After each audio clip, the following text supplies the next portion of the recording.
comes in midfield, and a first start for Sam Falarin, having joined for an undisclosed fee from Harrogate in January. So Pools with Adam Smith in goal, a back three of Jack Hunter, captain Luke Waterfall and David Ferguson, the wing backs of Stevenson and Riaz Cleary, on loan but only for a short time from West Bromwich Albion, two central midfielders of Greg Sloggett and Jamie Miley, then Adam Campbell and Sam Falarin playing behind Manny Dizaroué up front, who turns 30 on Thursday, and I'm sure would like no better early birthday present than some goals and a win this evening. On the bench for Pools, Owen Foster, the substitute goalkeeper on loan from Hull City, Billy Sass-Davies, Jack Robinson, Nicky Featherstone, Luke Charman, Joe Gray and Gary Medine. It's the first time Joe Gray's been involved in a matchday squad since the 1st of January.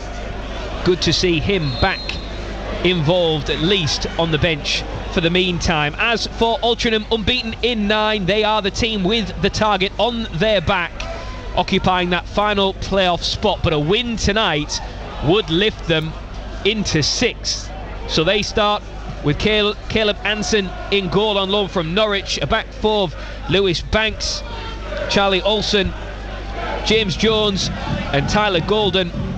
Elliot Osborne sitting deepest in midfield with Justin Amaluzar on one side, Joe Nuttall the other, Tom Crawford, the former Pooley, in midfield alongside Kean Taylor on loan from Preston, and the man up front is one that Pools have to treat with the utmost respect. Regan Linney, 3 in his last 4, 18 for the season so far, one of the top scorers in the division. Pools with an attack early on, Riaz Cleary with a low ball into the box, which is cleared into touch for a throw-in as the flags away near the northwest corner, stretched outright with the wind brushing around the stadium. It is a cold night in the northeast, the street lights on around us, there is a chill in the air, and there is somewhat of a hush in the stands as well. Craig Hignett, our expert Pools summariser, with us for every kick of this one tonight under the lights at the Prestige Group Stadium, or as the Victoria Park as you and I know it.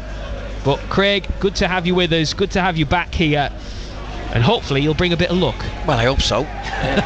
Pools need a bit, they need a good run, don't need to get back into the playoffs. I think the one thing I've noticed first and foremost, Rob, is how bobbly the pitch is. Yeah. You know, Davey the groundsman does a fantastic job. Ian has won loads of awards for his pitch. I mean, he's obviously not getting enough money for looking after it, but it does look bobbly as. And that has been the story for the majority of the season. It was particularly bad on Saturday. The longer the game went on, obviously the more it cut up, and it's going to be something that both teams are going to have to contend with tonight. Pools with a free kick early on, deep inside their own half, a few yards in from the touchline in front of the Neil Cooper stand, which we're housed at the back of.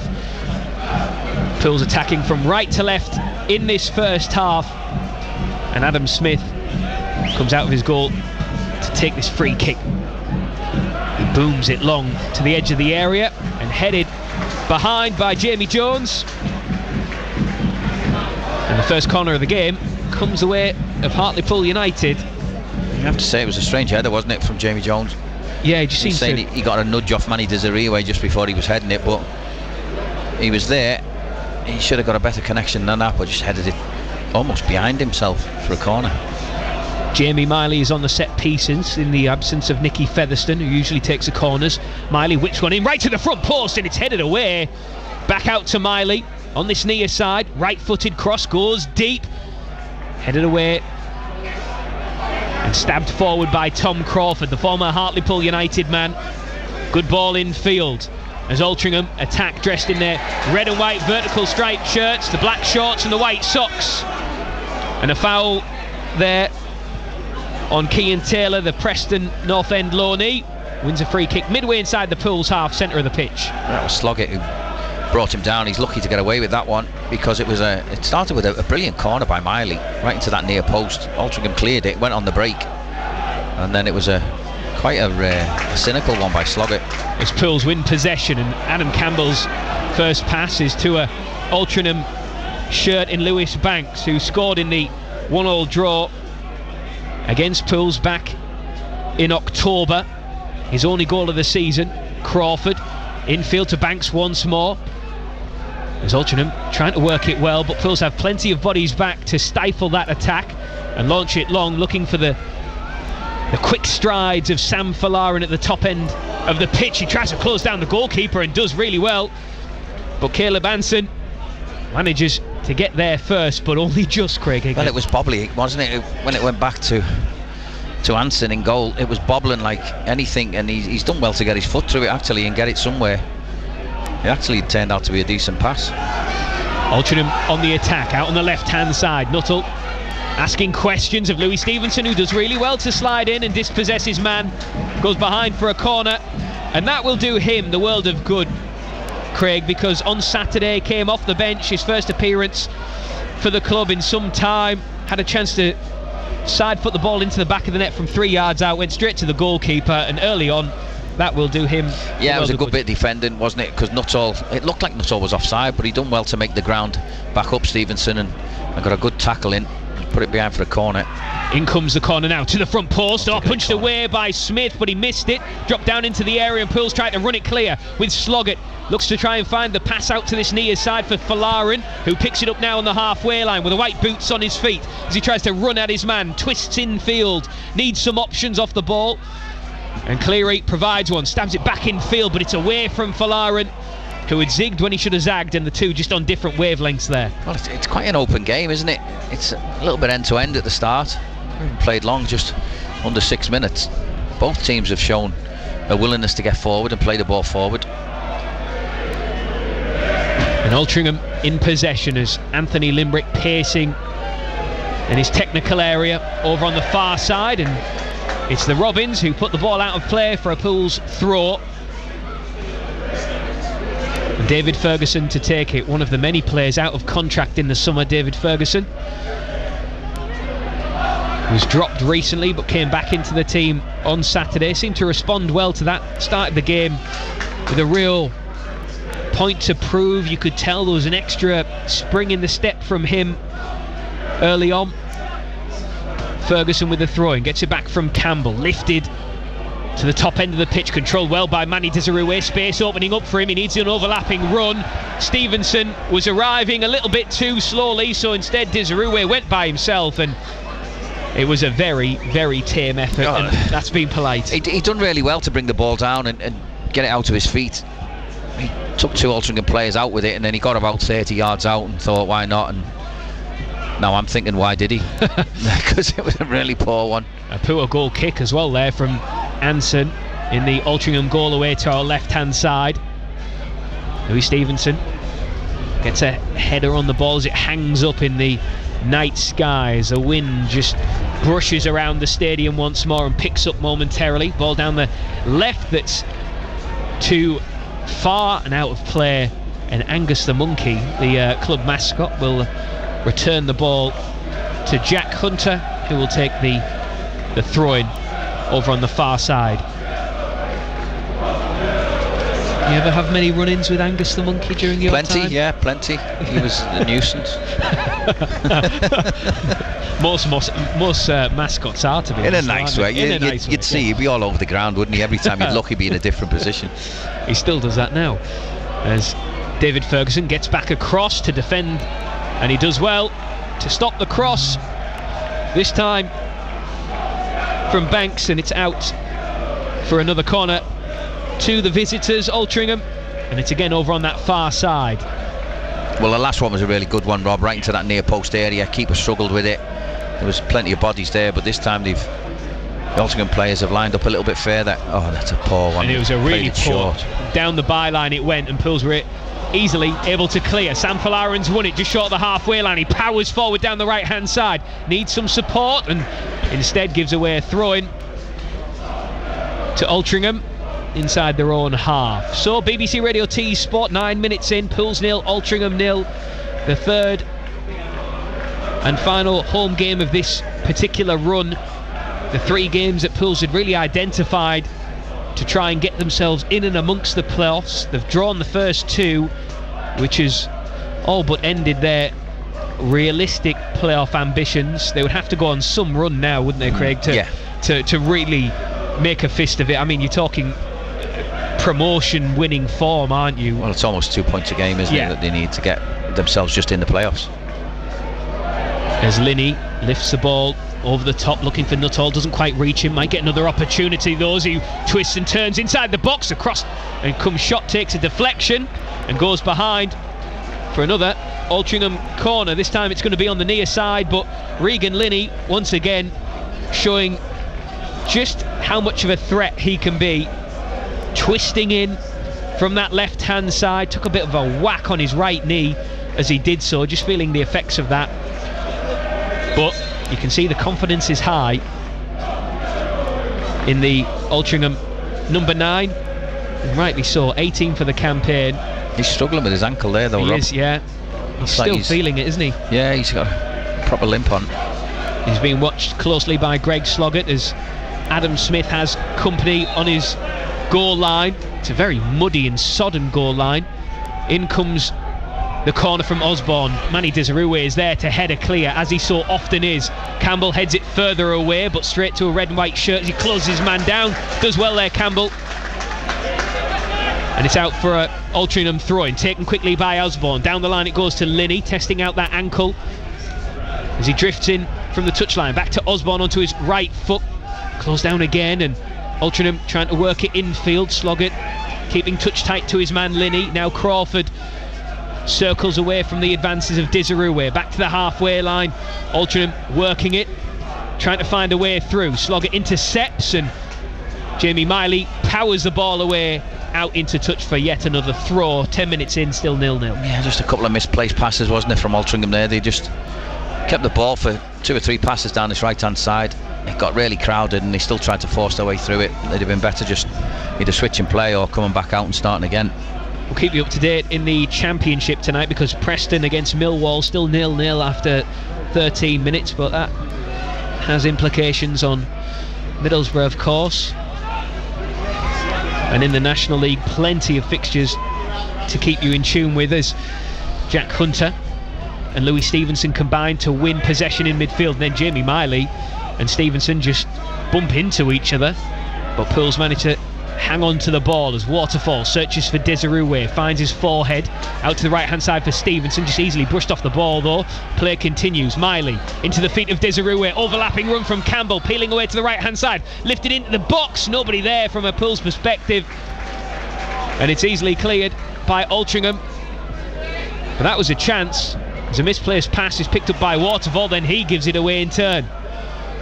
Well, it was good play, wasn't it, from Manny Desirue and Adam Campbell. But it was the man who started the move that you would want to be in the box, yeah, to get on the end of that cross, because it was a good cross in the end. Yeah, it was. He dug it out well, Campbell, but there was no one in the box there. It was easy for Altrincham to defend, and he defended it really well, to be honest. But good play from Pools. What is evident early on, Rob, is that Manny Desirue, he's got the beating of everyone, hasn't he, in the air, and he normally does in 90% of the games.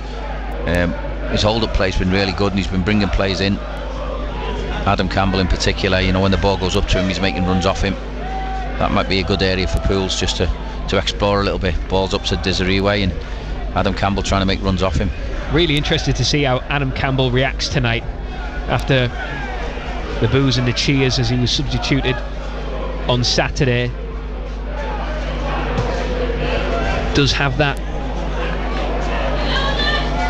that character to bounce back and really show what he's made of? And early on you can see he's maybe playing with a bit of a point to prove. There's Altrincham in possession with Crawford infield to find Amaluzor, drifting out to the right hand side. Banks, and Amaluzor continues his run forward. It's just all too tight, isn't it? Yeah. That was never a foul. Yeah, Riaz Cleary, according to the referee, has gone in on Kean Taylor, and it is a free kick to the Robins, midway inside the Pools half, right of centre. He was just crowded out there. He was just had 2 players, tried to go through them. Yeah, tried to go through the middle of them, push the ball through, and there was no space for him to go through. Went down, won a free kick. Osborne to deliver. He's got his hands on his hips as he awaits the delivery and the referee's whistle, which comes now. Osborne floats one deep into the Pools box. Cleared momentarily by Desiree, headed further on by Miley, hangs up in the air once more. Desiree, not once but twice, gets a beating of Crawford, then gives it straight to him. Amaluzor turns 30 yards out, strikes it, spilled by Smith but gathered at the second attempt, and 15 minutes in, still Pools 0, Altrincham 0, but the visitors, the first real sight of goal. Yeah, Amaluzor on the edge of the box, just took a little touch, it wasn't closed down, he hit it, it was low, it was well struck. It was right at the keeper, but he did spill it. Thankfully for Pools, there was no one following in. Smith goes long from the goal kick and finds the thigh of Desiree. Campbell stabs it through to Sloggett, back to Desiree. This is better from Pools, but can they make it count? Riaz Cleary onto his right foot, tries to jink back inside, loses out. The move's still alive. Ferguson forward to Cleary. On Cleary. Got the beating of the man but didn't take the ball. Yeah, you hear the crowd shouting for handball. They want handball. It wasn't handball. I think it was Lewis Banks who went down. Yeah, he did well, to be fair, didn't he? Hit his legs. I mean, he's very, very positive, isn't he, Cleary? Yeah. Every time Cleary gets the ball, he does want to take his man on. The problem is he's only on a short-term loan, and I think that runs out in a game or two as Nuttall tries to skip past Waterfall, who... Well, Nuttall just bounced off Waterfall there. Pools tried to turn defence into attack with Sam Falarin, who runs into trouble and closed down the goalkeeper. Falarin was quick onto the toes of Caleb Anson, and Altrincham are able to work it away. He got away with one there, I think. He did. Caleb Anson. He didn't make his mind up quick enough. Tried to turn back into Falarin, and the ricochet went his way. I think he got a little bit on it, Falarin. There's Joe Nuttall just feeling the effects of that challenge from Luke Waterfall, the Pools captain. That's going to be an interesting battle, isn't it? Those two imposing characters as Smith goes forward, beaten out into the Cyril Knoll stand for a Pools throw. Can see Phil Parkinson out in his technical area, was waving his arms around momentarily as he was trying to just inject a bit of life perhaps into his side. Pools with the throw-in. You can see the amount of times that Adam Smith has tried to find Desiree with long kicks, and I can't believe that Altrincham haven't got a man just in front of Desiree, a little screener in front of him. Long goes the ball from Altrincham as Joe Nuttall will chase it. Again, Waterfall and Nuttall tangle, almost like they were doing a little tango there off the ball as it dropped out for a throw-in. Altrincham throw then. Good evening to Mickey Barron, who's our pool summariser on Saturday. He's texted me to say, I'm listening to the best commentator in the land. I said, oh, thanks, Mickey. And he says, no, I mean Craig Hignett. Good evening, Mickey, my friend. Hope you're well. He's going on holiday, that's why he's been so brave. There you go. he's been so brave because he's going to New York for a few days. Enjoy, Mickey. Yeah. What a place that is. Goal kick to Pools. Adam Smith launches it long. Not the best of goal kicks, has to be said, and picked up by Altrincham. Crawford, Amaluzor with a through ball out to the right hand side. Keane Taylor gets to the byline, low ball into the box, steered away by Waterfall for a throw-in, and the home crowd feel that the Altrincham man was offside there. I don't think he was. I thought he'd made a really well-timed run from midfield. It was a very deep run and it just had the beating of the Pools defence there. Osborne tries to get a touch and Sloggett tangles again with Justin Amaluzor as he drops out for a Pools throw-in this time. Scores elsewhere in the National League. Big game between Barnet and York. Barnet 1, York 0 after 18 minutes. Meanwhile, it's Fylde 0, Boston 1. Kevin Phillips not having the best of times at Fylde as Adam Campbell almost picks the pocket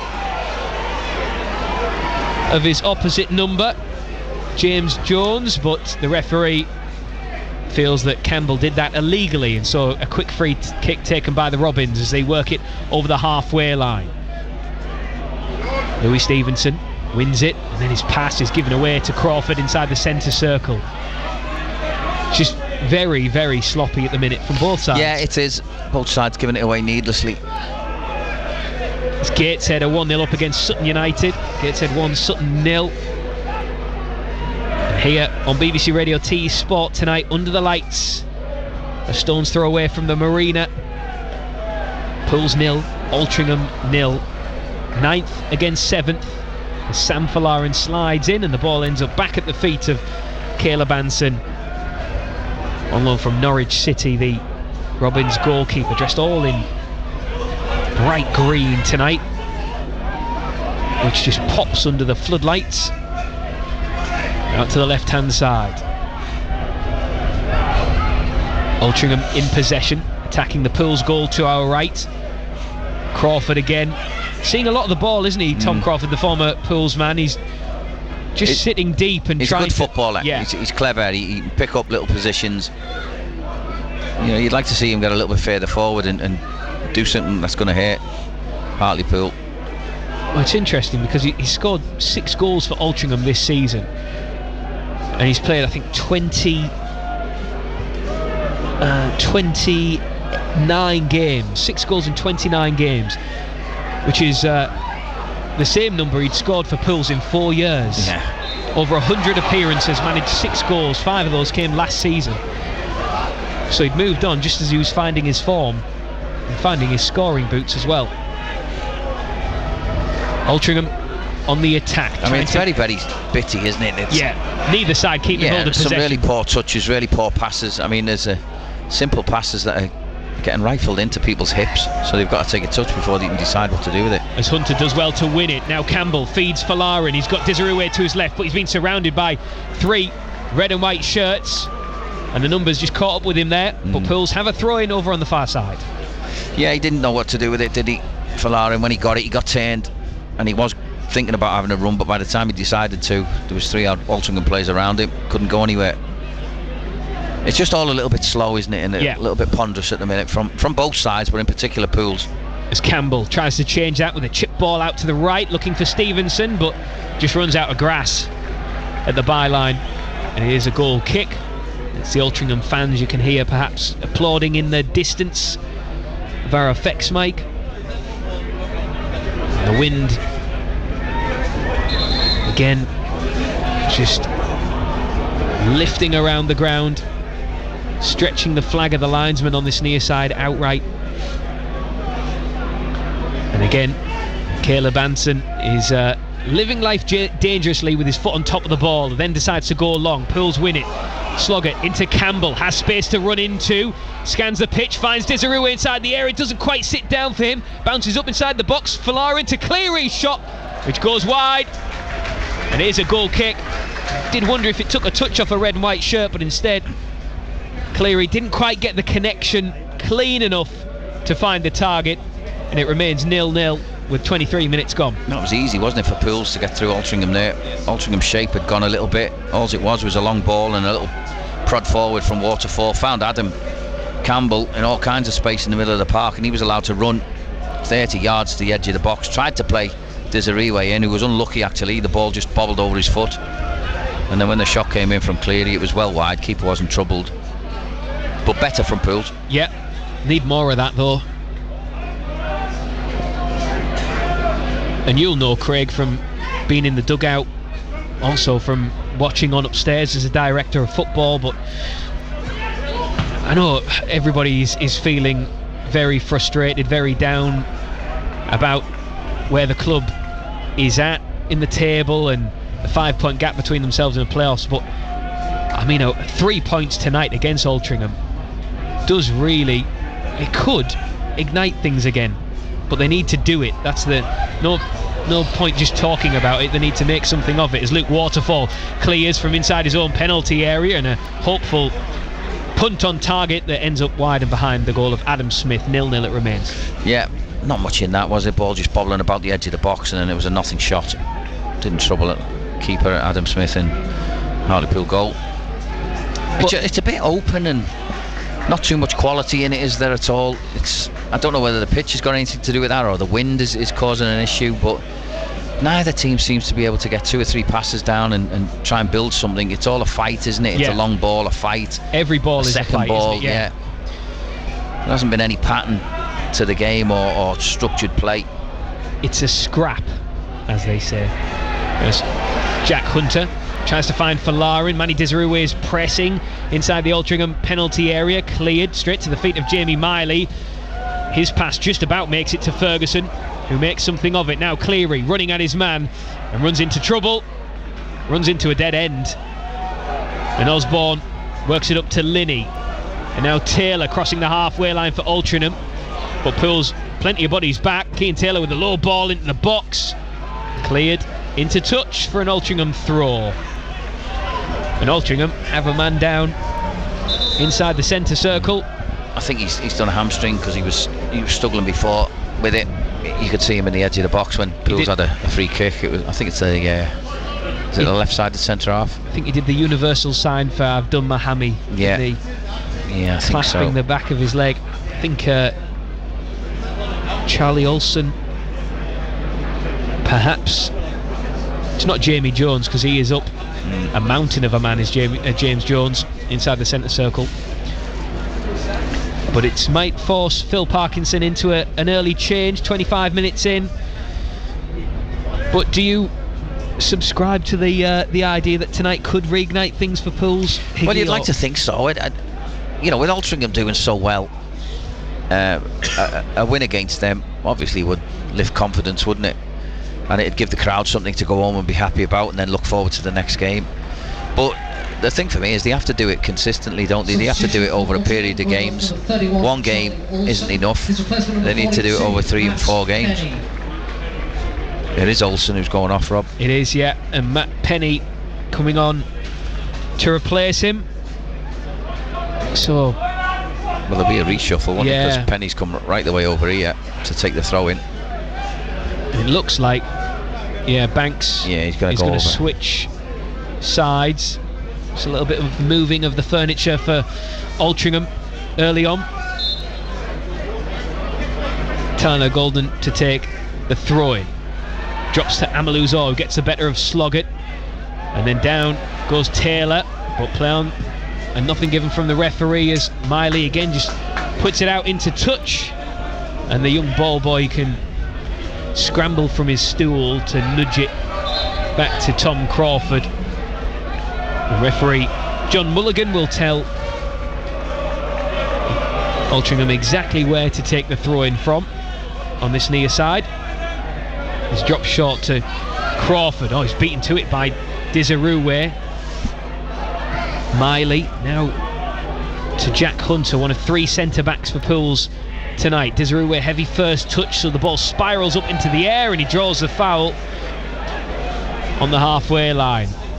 As again Anthony Limbrick is asking David Ferguson to stretch out to this near side as we're watching it. Well, there's only one place this is going, isn't it? This is going to Manny Desirue, or he's going to pull off onto the back of however many's in that line of Altrincham players. I suppose that's the one thing you lose from not having Gary Medine up there, just to keep people guessing. Yeah, Waterfall was the other big one, wasn't he, up there, who got his head to that one, but it's come to nothing. If you have Medine and Desirue up there, at least it's more of a, it's not as obvious, is it? As Pools win it on the edge of the area with Folarin out to the right hand side. It's all too slow though. Stevenson tries to quicken things. Folarin wriggles through inside the area, tries to cut it back to Desirue. It gets a touch, it hits off the post, and it's scrambled behind, and the offside flag was up. But Pools with the goal gaping. It wriggled, it bounced, it bobbled, but it didn't find a way through. No, it's a corner. I mean, the linesman signalled for a corner. It was a little flick, wasn't it? Folarin somehow got a ball across. It went right across the edge of the box. Desirue got a little flick on it. I think it was a back heel, and it was one of them that just rolled really slowly, hit the post, come back. Keeper was made a block, I think. Corner to the front post, cleared by Altrincham, only as far as Ferguson.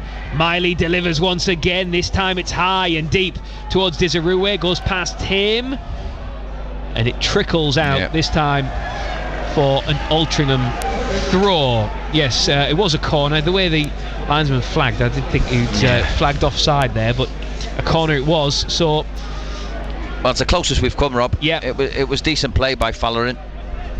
Again, he did well. Yeah, he did. He got the ball on the edge of the box. It wasn't a pass into him or anything like that. I think the ball just found its way to him. He was positive. He got to the byline, got a little ball back, and Desiree was just the first to react with a little flick. Caleb Hansen didn't know where it was going. It hit the post, come back. He was already outstretched. I'm not sure how far Luke Waterfall was away from it, but they managed to scramble it clear. Altrincham, that's a little let off for them. Interesting. Certainly gives Pools a bit of belief as we tick round to the half an hour mark. Pools 0, Altrincham 0 on BBC Radio T Sport with me, Rob Law, Craig Hignett, our expert Pools summariser. There's a free kick there. Tom Crawford is taken out. Welcome back to Hartlepool, perhaps. It's taken quickly out to the left hand side. Osborne closed down by Desiree and then just chops into Matt Penny. And the referee brings a halt to proceedings as Anthony Limbrick keeps hold of the ball. Manny Desiree just getting a talking to from the referee, John Mulligan.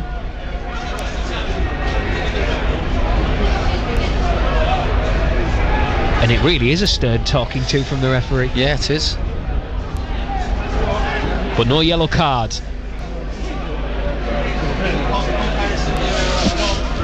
So Altrincham free kick right in front of the Cyril Knowles stand.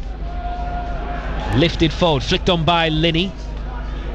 Waterfall heads it away. Sloggett eventually clears at the second time of asking. But back it comes from Altrincham. Manny Desiree is just trying to close down anybody and everyone tonight, isn't he? He's certainly putting a shift in. Leading from the front. Crawford in possession for Altrincham, lifts one deep into the penalty area. Waterfall tumbles down, and again he has a little rubbing of shoulders with Joe Nuttall. Well, he feels he got a little nudge, doesn't he, when he went for the header. Nuttall just nudged him a little bit. Referee seen it. Yes, gonna have to keep a close eye on that one. There's a few words being exchanged as Jamie Miley gets underneath the ball, but he heads it straight to an Altrincham shirt of Amalou Zor out to the left hand side. Penny fresh off the bench tries to run at Louis Stevenson. Sloggett is there to help him as well. Now to Linney, just overruns it but wins the free kick, much to the frustration of the home fans. Thoughts, Craig Hignett? Well, I'm not sure whether he got a stud caught in the lace of the Pools player. I'm not sure it was deliberate. I think it was just a total accident. He got into a bit of trouble actually, Linney, didn't he? There was two players around him, ran into them. Ball fell kindly to him. He tried to turn out the way, and that's when his stud got caught. So it is an Altrincham free kick. Regan Linney just having some fun with the fans in the town end away to our right, which is the end that Altrincham are attacking with this free kick. It's left of centre, edge of the box. Is it too an acute an angle to shoot? No, I think it's definitely on for a shot if someone fancies it. And Adam Smith knows it because he's hurriedly adjusting his wall. Free kick for Altrincham, tries to go under it. It's completely wasted, but the rebound falls to Linney. Down the byline, gets the beating of Stevenson, wriggles away inside the box once more, but Pools are able to scramble it out for a throw-in to Altrincham, and Osborne instead leaves it for Penny. That was an awful free kick, Rob, wasn't it? Yeah. He'd sort of kicked the floor before it, I think, and scuffed it into the floor. Yes, it was not the best.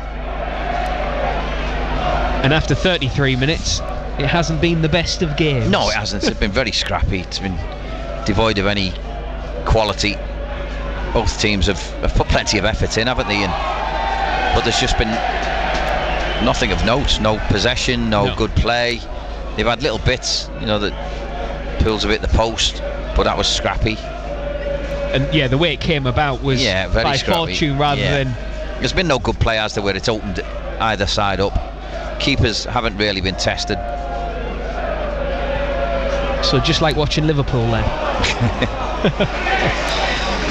As Altrincham... I have to say, Liverpool at second half against Wolves are all... Oh, given away by Caleb Anson, and then Sam Folarin gets clattered, and he might be in trouble here. Sam Folarin. I think he is okay, but we're going to have to check on him. Just took a whack off the shoulder. Nothing devious in that, just a coming together of the two players. It was a really short one, wasn't it? Yeah. Caleb Anson. Not for the first time tonight. Left his defender short, and I think Folarin just closed him down, and as he was going to clear the ball, got a foot in. It looked awkward more than anything. Altrincham have got the throw. But Danny O'Connor's on, just to give Sam a little bit of a massage, I think. Tell him he's all right. A Danny O'Connor massage. Now there's something to... Yeah. There's something to... yes. The less said, the better. Some scores to tell you about. Fylde 0, Boston 2 now. So Fylde falling further behind. And Spennymoor leading by 2-0 against Altrincham. Tamworth leading Yeovil by 1-0 elsewhere in the National League. Gateshead still 1-0 up against Sutton United, and Barnet leading York by 1-0. So you're up to date with scores tonight in the National League. That one fixture we're keeping a close eye on in the Championship, still Preston 0, Millwall 0. And it's Bayern Munich 0, Celtic 0 in the Champions League knockout round playoffs. Meanwhile, on the pitch, Sam Folarin is adjusting his socks just off the pitch. He's been checked over by Danny O'Connor, firmly relaxed after his massage, and will be back on the field of play in the next 30 seconds. So Altrincham with a throw deep inside their own half. And Lewis Banks stepping out from the back as Pools tried to close down with Campbell. Loose ball forward though, swept away by Hunter, back into the Altrincham half, and again... Pools are so... I mean, listen, the shape is good because whatever side the ball's on, they're squeezing over, but if Altrincham are a little bit savvy and start switching the play, I think they'll get a lot more joy. As it is, they're forcing it one way and they keep playing little passes down that same side. And now it's Joe Nuttall's turn to have some fun with the fans in the town end. Over to our right as the ball goes out for a goal kick. So we've got just over 5 minutes to play until half time. In the first 45 that has just meandered. Yeah, that's what it's done, Rob. It's a good word. Well done. It's just meandered. Meandered. It's just happened, hasn't it? Without any real... We've been here and it's happened, and then the second half will start. It's so eventful. Our counterparts who are covering Altrincham, one of their commentators is just sat eating his dinner. It's clearly... He is, yeah. Clearly enthralling evening. Must not be a lot to talk about. Oh, he's eating it out of a dog bowl as well. Well, it does smell amazing. Not that I can smell much. What, with it on nose like that, Rob? You can't smell. Free kick to Pools, left. What have the Romans ever done for us? I'm with you, my friend, don't worry. David Ferguson standing over this free kick. Can we get something to just spark this game into life as we head towards half-time? Mark Drury's shaking his head in the press box. Ferguson to deliver. Left-footed, swings it into the back post as Arue rises, but can't meet it. Hooked away by Altrincham to the halfway line. Hunter meets it and then just clears it. But I mean, he launches it almost into the Cyril Knowles stand. It hung up in the air.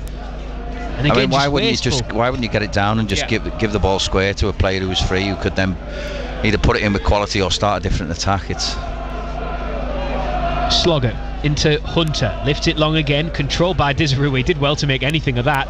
And now Louis Stevenson studs on top of the ball, low cross, doesn't quite reach Campbell. Pools might get a second opportunity though. Stevenson then pushes into the back of his man and gives away a free kick to Altrincham. Well, they had on the edge of their own box. A half chance there, Pools, when the ball was getting played down at right hand side. If the cross was better, Ray's Cleary was at the back post on his own. Absolutely no one near him. Greg Slogger almost wins it, but then the ball just rolls across the top of his foot. Sam Falarin does win it, then turns to face goalwards, feeds Manny Desirue onto his right foot, but the angle being closed down, he's been outnumbered, gives it to Slogger. Now Miley assesses the picture in front of him and gives it to Ferguson on the overlap. Out to this left is Cleary, he receives it now, looks to run at his man towards the byline. Can he get the cross away? Drops inside the box, doesn't reach Slogger, and it's easily cleared by Altrincham, and it was all too easy to clear for Altrincham. And now Linney will test the legs of Jamie Miley as he skips infield. And a late challenge there. That could be a booking. And I think you're right, because Sam Falarin racing back and then catching Regan Linney late after the ball went. He's alright, Linney. I think he's done it for effect, but yeah, it's certainly going to be the first booking of the night. Yeah. Meanwhile, Altrincham have yet more issues because James Jones is down inside the touchline, whether he's just tying his laces or not. That's a weird way to tie your lace if he is. It was a weird way to tie his laces. What is he, 2? Is he just learned to tie his lace? Because that's weird. Sit on your backside and tie your lace like that, especially him, because he's got long legs. How can he reach him? 6'5". I've never seen that before. He's so tall he has to sit down to tie his laces. He sat down and someone in the stand tied his lace. Free kick to Altrincham.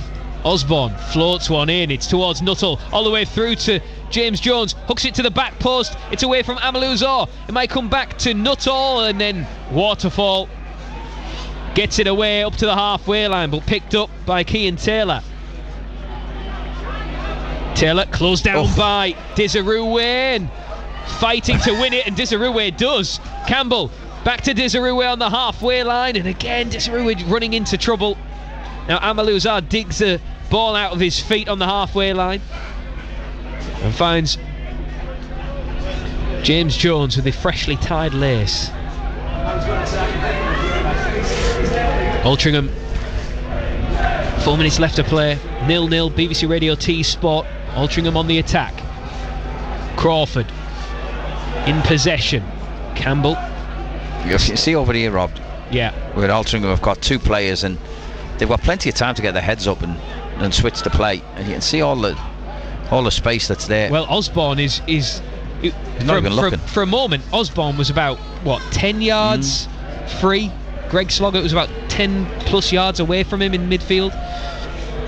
As Jamie Miley wins possession and Stevenson's forward ball is cut out, but Campbell again goes long and finds Falarin. Does well to make something of it as he tries to turn away from his man, but turns into danger. And then another foul committed, this time by Louis Stevenson, and yet another free kick for Altrincham. And this is so scrappy, isn't it? It is really scrappy. Free kick quickly taken by Altrincham. Crawford. Oh, there's another one.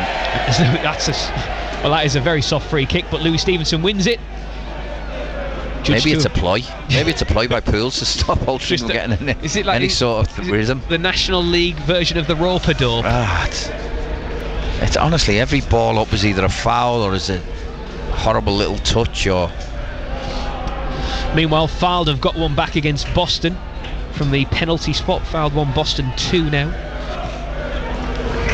As Manny Desirue has it out to Ferguson, now Cleary looks to run at his man, does really well to get past him, cross into the area, back to Desirue, tries to control it and settle it down. He gets his shot away, but it was a tame effort into the gloves of Caleb Anson. Comfortable save in the end, but Pools worked it well. Yeah, it was Jones, I think, who in the end closed Manny Desirue down. You could see what he was trying to do. He was back to goal, moving away from goal, tried to spin and hit it, and Jones was really close to him. Managed to get something on the ball and took all the pace off it back to the keeper. They do look dangerous when they get in and around the box, though, Pools. And I was about to say, a lot of the moments from Pools so far has come from Reyes Cleary on the left hand side. He's been getting down the outside and getting little crosses in, low crosses particularly. What have you made of Sam Folarin in his first start? I think he's ran about and he's you know, but it's been really hard because the pitch is so scrappy. And he's just been given it there, Folarin. He needs some help though. He's got two red and white shirts in front of him. Feeds Campbell. Campbell has Desiree and Sloggett to pick from, and Altrincham almost pass it into the back of their own net. Instead, they're able to come away with it, and they get away with one there. Yeah, it wasn't a bad attempt by Adam Campbell to play. Who made the run? I think it was Sloggett who made the run from midfield. It was, yeah. Yeah, the Altrincham defender managed to get a toe on the ball. Completely wrong-footed his keeper, but luckily for them, went right across the 6-yard box to another Altrincham player. It was Tyler Golden who ended up clearing it. There'll be 3 minutes added time. Oh, come on, fourth official. 3 minutes of added time at the end of. I don't think it's going to make a difference. This first 45. We're not going to get it back, put it that way. Hey, we're getting paid to be here. Some people have paid good money. Sorry, I spoke too soon. Some people have paid hard money to come watch this tonight. As Altrincham with a throw-in deep inside the Pools half. Osborne infield to Crawford. Tries to find a way through, gets it back.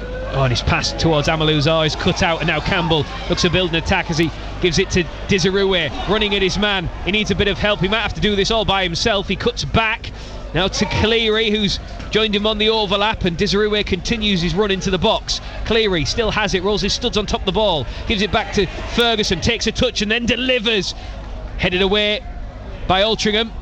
Oh, and then Hunter's just been nutmegged by Linney, but Pools are able to pick up the loose ball as it drops inside the centre circle. Ferguson forward for Sloggett, takes a touch and then turns to face goalwards. Back out to the left for Ferguson once more. Square to Sloggett. Desirue occupying the shoulder of the last defender, and Altrincham trying to push high up the pitch as they recognise the danger. Waterfall looking over the top for Cleary and finds him. Good control on high up on the chest from Folarin. Cleary down to walking pace as he looks to try and drop the shoulder and get past his man. He does at the byline, cuts it back, and it's away from Campbell and straight to Joe Nuttall in an Altrincham shirt, and then his pass is given to Jack Hunter. Now Miley inside the centre circle. And at the final 60 seconds of the first half, as Louis Stevenson controls it well wide on the right. Can he deliver inside the box? A header from Desirue comes out to Cleary inside the box. Tries to again find a way past his marker. He's been ushered out of the penalty area. Finds Ferguson, left-footed delivery, and cleared by Altrincham. And David Ferguson has caught Justin Amaluzar late, so it is a free kick to Altrincham on the edge of their own penalty area, and that will be about that. Yeah, I mean, for the first 45. The best spell Pools have had. Yeah, you know, they've put a bit of pressure on the Altrincham goal. They've got some crosses in. They've looked dangerous with Cleary down this left-hand side. I mean, the one thing about Cleary is he just wants to go on the outside. If you keep him on his right foot, there's nothing going to happen. And Altrincham haven't worked that out yet, because they keep giving him little bits on the outside and he keeps going past people.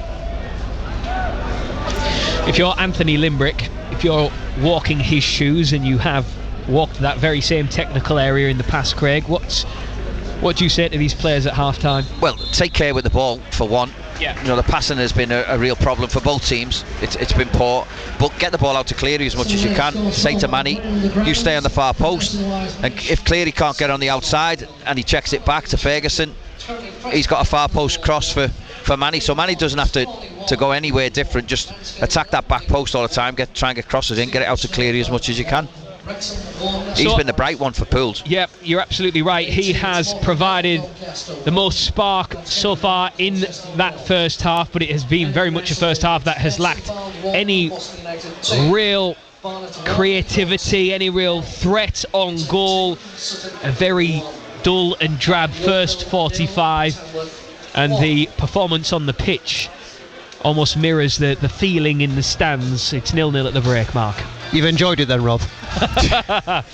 Look, well, I mean, hey, we're in a very privileged position. Let's not take that, for granted. We are in a very privileged position to call this work and to do this as a job. That goes without saying, but we call it as we see it. And tonight it has been of real poor quality.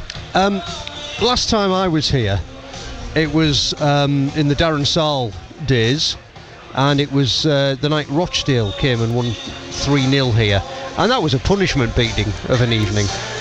This hasn't been that, but what it has been, Craig Ignat, there's been a lot of people running into each other and a lot of free kicks, and it has to be said what quality there has been, or what the nearest we've had to any sort of pressure has been at the end away to our left, hasn't it? The rink end. Pools have, for all altering of the team with the form book on their side and the league position, it's actually Pools who've come the closest to scoring. They've looked the more likely when they get in that final third, but it's the more likely not by skill or by quality. It's by just getting a ball in the box and let's have a fight for it, and we'll see where it drops, and it might drop for us and it might not. It's been one of them. It's been very haphazard, I would say. The game is. There's been no real control by either side, and you can't really see any discernible shape or formation or the way that they're playing. Who's the possession team? How are they going to break each other down? There's been no pattern to the game in that sort of way. It's just been, you have the ball, we'll run, give it away, and then you get it and give it away again, and then we'll have a little fight for it, and then we'll give it a little foul away, and it's just been really stop-start and messy and scrappy, and I've hated watching it, if I'm honest, because it's been a real scruffy watch. It's just crying out for somebody like Adam Campbell, for example, because there have been moments where he's had space, where it's opened up for him. For someone like him to get their foot on the ball and let their quality show, because it's just been a scrap. Well, the space is there, Mark, for everyone. You can see, because the game it's not very condensed and hard to play through teams. It's been quite open, and one team's attacked and the other one's won it, and then they've gone up the other end. So there's plenty of space there. You just need someone, one of the ball players, to get on the ball and do something with a bit of quality. Like I say, I don't think the pitch helps, because when you can see the ball rolling, it is bobbling up and it bobbles all over. You can see with back passes to the keeper where he's really having to keep his eye on it to make sure that he gets a good contact on it. And this pitch is never really like that. I've never seen it in my time as bobbly or as rough as it is now. Just a note, our former Pools summariser and Pools legend Eddie Kyle has messaged me. He's clearly listening to us, and he says, if this game doesn't improve, I'm switching to Bake Off. Do it now, Ed. Do it now. Probably sums up the feeling. And he was always famed for his baking, Eddie, as I recall. I can attest to it. Brilliant baking. Yeah. Evening, Eddie. Nice to hear from you.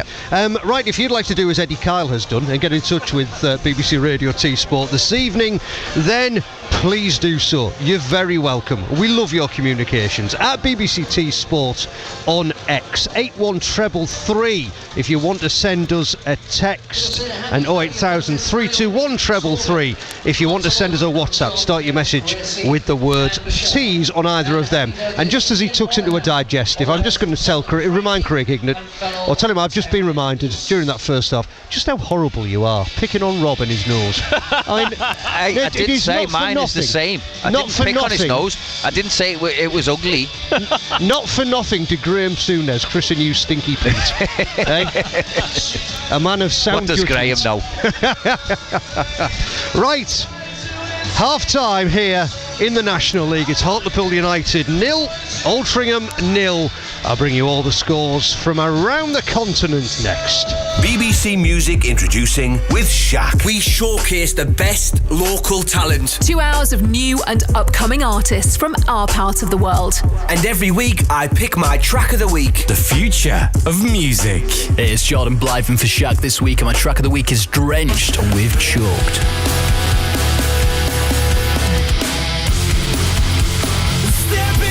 That's my track of the week, Drenched with Choked. The sound of local music in the Northeast. Supporting new and emerging artists. Every Thursday and Saturday night from 8. BBC introducing With Shaq. BBC Radio Tees. Proud to follow Hartlepool United. BBC Radio Tees Sport.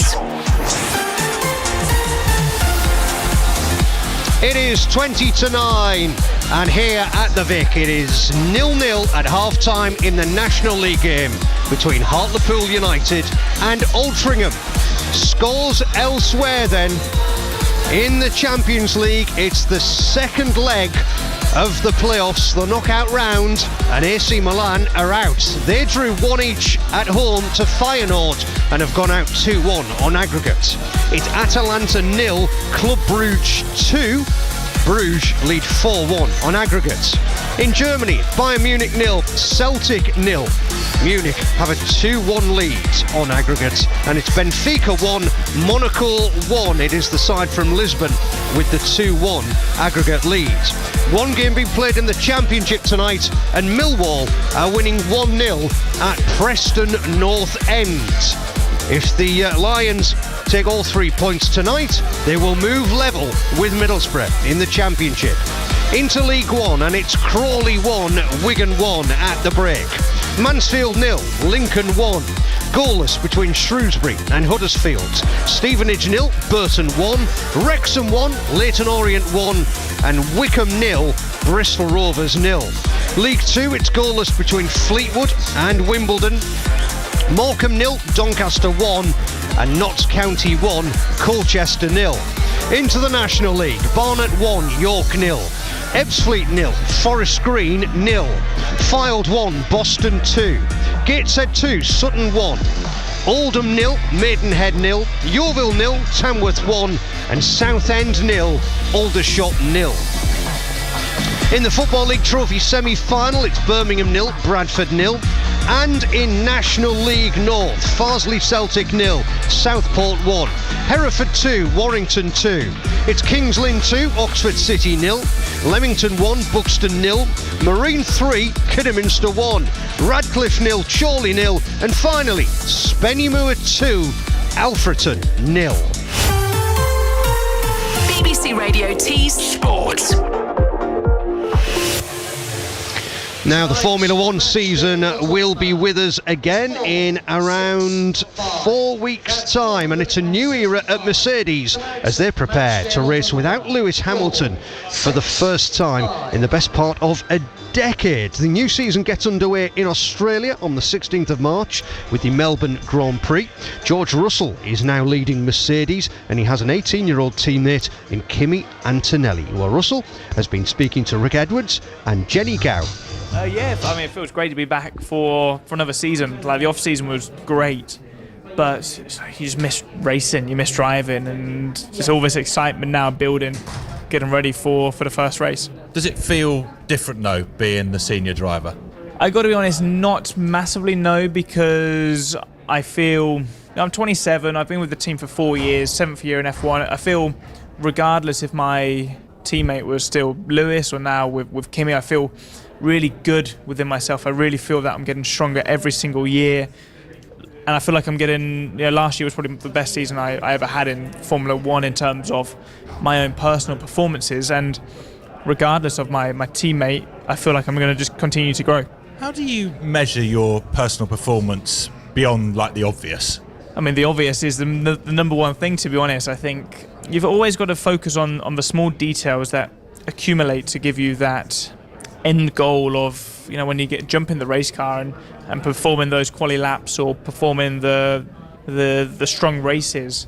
But ultimately, that's what what it comes down to. That is the number one measure, is the stopwatch. And your relationship with Kimi, obviously, is developing. How do you see that panning out? And do you act as like a father figure to him? I'm not that old. Jeez, come on. I said figure. No. No, I mean, I guess like big brother. Kimmy's a great kid, and he's, of course he's super young, but I've said it before, I don't feel any quicker today than I was when I was 18 years old. I feel stronger all round because I've got the experience how to deal with Formula One, with these interviews as an example, how to deal working with 2,000 people. But I think if you've got the speed, you've either got it or you don't. I'm pretty confident Kimmy's got it. So, of course, there's going to be a lot to learn in these coming years for him, but he's going to be keeping me on my toes, and I'm excited for a new challenge. Do you think you'll miss the Lewis factor this year? No, I think Lewis going to Ferrari's like great for everyone. So it's massive for F1, super cool opportunity for him.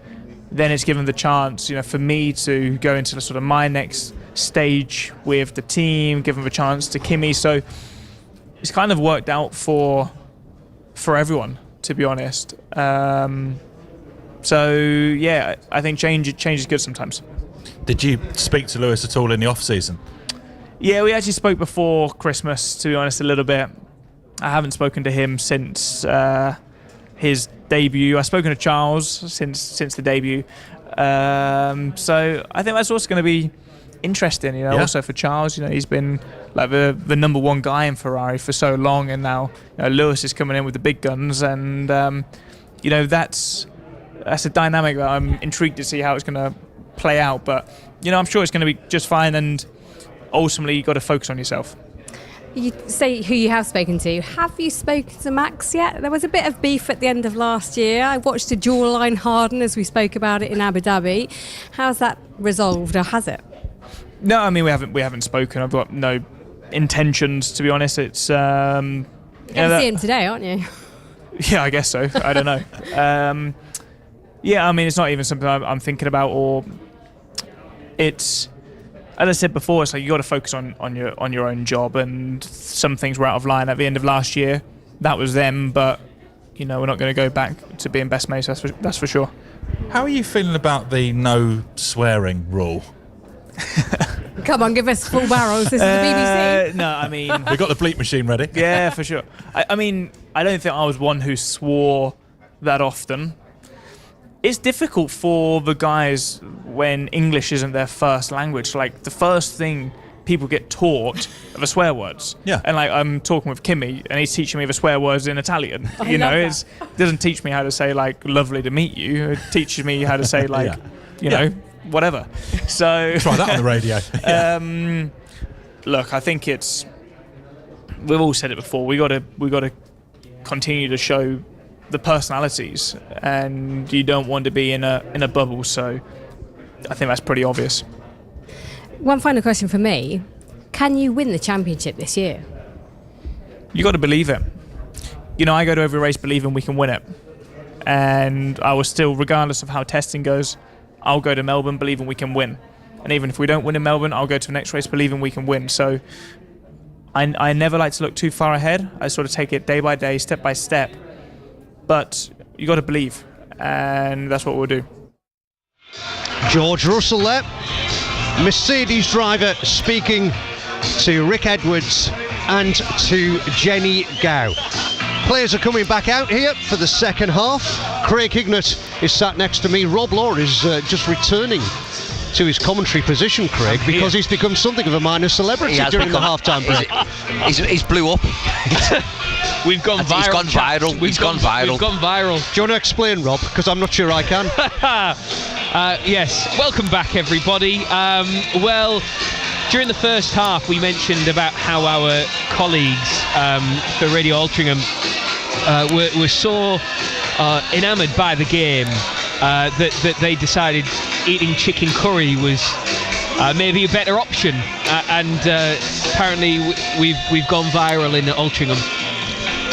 It did look nice, to be fair to him, even though he was eating it out of a dog bowl. But It did look nice, I have to say. Just before you do get back to the day job, Jack says improvement needed in the second half. He says he thought there was going to be 4,000 fans here tonight, but there isn't even a queue for the half-time pints. But Pooley Russ has just said yawn. Yeah, I wouldn't disagree. Yeah. Second half to come then, with Craig Hignett and Rob Law. So no changes at the break, both teams as they were. I'll run through them very shortly indeed, but Craig, it surely can't be as bad as it was in the first half. No, please. No, it won't be, Rob. For all of our sakes. No, I'm confident that someone will show us something that's a little bit of quality. So Pools as they were, Adam Smith in goal, back three of Jack Hunter, Luke Waterfall the captain, and David Ferguson. Louis Stevenson and Reyes Cleary are the wing backs, with Greg Sloggett, Jamie Miley in midfield, and then Adam Smith and Sam Falarin behind Manny Desirue up top. And Pools have started brightly. They've got a free kick in a favourable position. Shouldn't have been a free kick, Rob. Say again? It shouldn't have been a free kick. Manny Desirue just went down, referee got bought by it, and Altrincham feel really aggrieved. You can see that line, they're nowhere near that line and up the wall, but it's about 30 yards out, I would say. Yeah. You know, it suits a left footer because it's, you know, it's on the right side, Pool's right side, sort of level where that semicircle meets the box. Adam Campbell and David Ferguson over the ball. You'd say it probably does favour a left footer. Yeah, it depends where the keeper stands. If he stands right the way over to his right hand side, I think Ferguson will hit this and he'll hit it to the keeper's left. He has scored from this range before, David Ferguson. So is it Ferguson or is it Campbell? It's Ferguson, left-footed, and he finds the fans in the town end by some distance. Well, it was lazy, nonchalant, high. I thought it was going to drift over to Morrison's at one point. Yes, but it didn't. It just dipped under the stand there at the town end. And Altrincham with the split centre backs and trying to play out from the back, but instead the goalkeeper Caleb Anson decides enough of that and just goes long. He finds Amalou Zor, who's been closed down, and he had a chance to play that square. Amalou Zor, and he's trying to fight off 2 and 3 defenders. Just play the ball. Yeah. So no changes at the break, Pools as they were.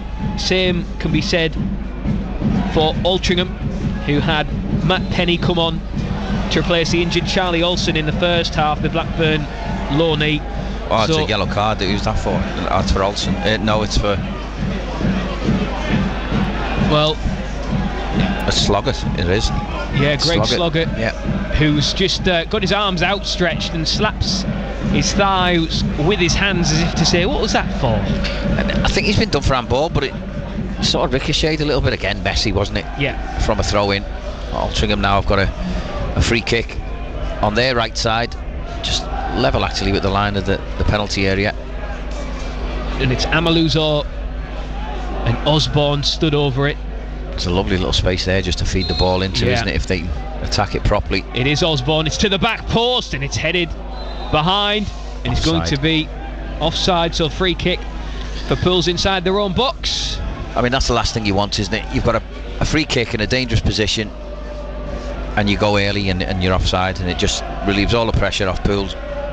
Just to run you through the Altrincham side then, Caleb Anson in goal, back four of Matt Penny, Lewis Banks, James Jones and Tyler Golden. Elliot Osborne sitting at the base of the midfield with Amalou Zor, Tom Crawford, Cian Taylor and Joe Nuttall in midfield, with Regan Linney up front as Luke Waterfall intercepts and Ferguson clears, but it comes straight back. Amalou Zor jinks in field and does really well to show a bit of skill, and then overruns it and gives it to Jamie Miley, and Adam Smith goes long. And Altrincham, since that injury in the first half, Craig, to Charlie Olsen, haven't looked too solid at the back. I mean, they didn't beforehand, but certainly since they've had that enforced change, they looked a little bit more uncertain. Yeah, they have. That's probably fair to say. I mean, look, and the then game. James Jones just plays it completely out of play for a Pools throw-in. I don't know what he was trying to. I don't know what he was trying to do. I don't know. I mean, that just sums the game up, doesn't it? The game has been so poor from both sides. Yeah, I mean, it has. Flicked on header from Dizaroo. Everything's been a fight, hasn't it? It's been a fight for everything. It's been bobbly, it's been a fight, it's been passes that have gone knee high, there's passes gone neck high. And I'm surprised, I'm not necessarily surprised about that with Pools, given where their confidence is, but I am surprised about that from Altrincham, because 9 unbeaten, you know, going well. Win tonight could take them up to 6th, and they look just as equally lacking confidence as Pools. Rob, we've been playing 5 minutes in the second half, I think, and there's already been 10 fouls. And that's probably a conservative estimate. Yeah, I mean, listen, if it goes on like this, we're going to have about 20 minutes of injury time at the end. Manny Dizaroo controls it on his chest, cleared momentarily. And Altrincham look to build with Amaluzor. He's been closed down by Miley, who stays with him shoulder to shoulder, cuts back and out for a throw-in to Altrincham inside the Pools. Just trying to do too much, isn't he? Yeah, he's trying to beat everyone. Yeah, and it's just get the ball and pass it. Stop giving it away all the time. 2 goals to his name so far, and there's another free kick, so we're up to 11, which is the same number that Justin Amaluzor has on the back of his shirt. Taken quickly, Matt Penny out to this near side, heavy first touch but well controlled in the end by Linney. Step over, tries to get a bite from Louis Stevenson, delivers a cross. The clearance is scuffed by Waterfall, eventually gets it away. He heavy touch from... He was lucky when he Waterfall, because he miskicked it. And then Cleary overran it. Now Osborne picks it back up out to the right hand side, hugging the touchline as Altrincham deliver a cross high into the box. Headed up, might fall for Nuttall, but Sloggett gets there, but the header fell to the feet of Tom Crawford, who I'm sure would love nothing more than to score against his former club, but in that occasion he fired it over the crossbar and over the rink end stand. Yeah, it's the closest we've come. It's closer than Ferguson's free kick. Yeah, absolutely. But it started the same way, hasn't it, as the first half ended. How do you change this? How do you know, if you're Anthony Limbrick, how do you try and get a grip of it? Because you must have been in the dugout, or well, you've got to been involved when games are just, the meandering through without any real quality, and I mean, it's like there's some weird choices. Altrincham they win the ball in a dangerous area, and all you got to do is Regan Linney just has to keep coming out to this left hand side, and instead he goes and darts back into where all the bodies are. He gets brought down. There's another free kick. Jamie Miley's in the book. Thank you to Matthew, who's been in touch. He operates the camera for National League TV, and he says the cameraman can confirm that the chicken curry is delicious, and he says in brackets, not that I'm eating while operating the camera, obviously. Where's everyone getting these chicken curries from? Because we haven't had anything. We've had nothing. It sounds as though that they're giving them out. Well, if they are, they're not giving them to us. Hartlepool United trying to inject some life into this very ordinary and average game that needs a spark. It's desperate for it. The fans are desperate for it. Waterfall finds Miley beyond the halfway line. Pools attacking the goal to the town end, which is over to our right. And Altrincham, all too easy, can get that and work it up to the halfway point. Good to see the linesman on this near side is on top of things. He flagged for a throw-in after Jack Hunter had taken it. Long goes the ball. It's that kind of night. Looking for Sam Falarin, who's having his shirt pulled by Banks. The referee doesn't give anything. The linesman had a good view of that as well, because we could see it and we're about 75 yards away. But they were both at it. Yeah. Falarin had hold of Banks' shirt as well. Banks had a hold of Falarin's, although I think Banks was a bit more noticeable than Falarin's was. So Caleb Anson going long. The ball drops down on the halfway line. Miley out to Cleary, back to Ferguson, searching for Dizaroo, but cleared by James Jones into the Cyril Knoll stand for a Pools throw-in.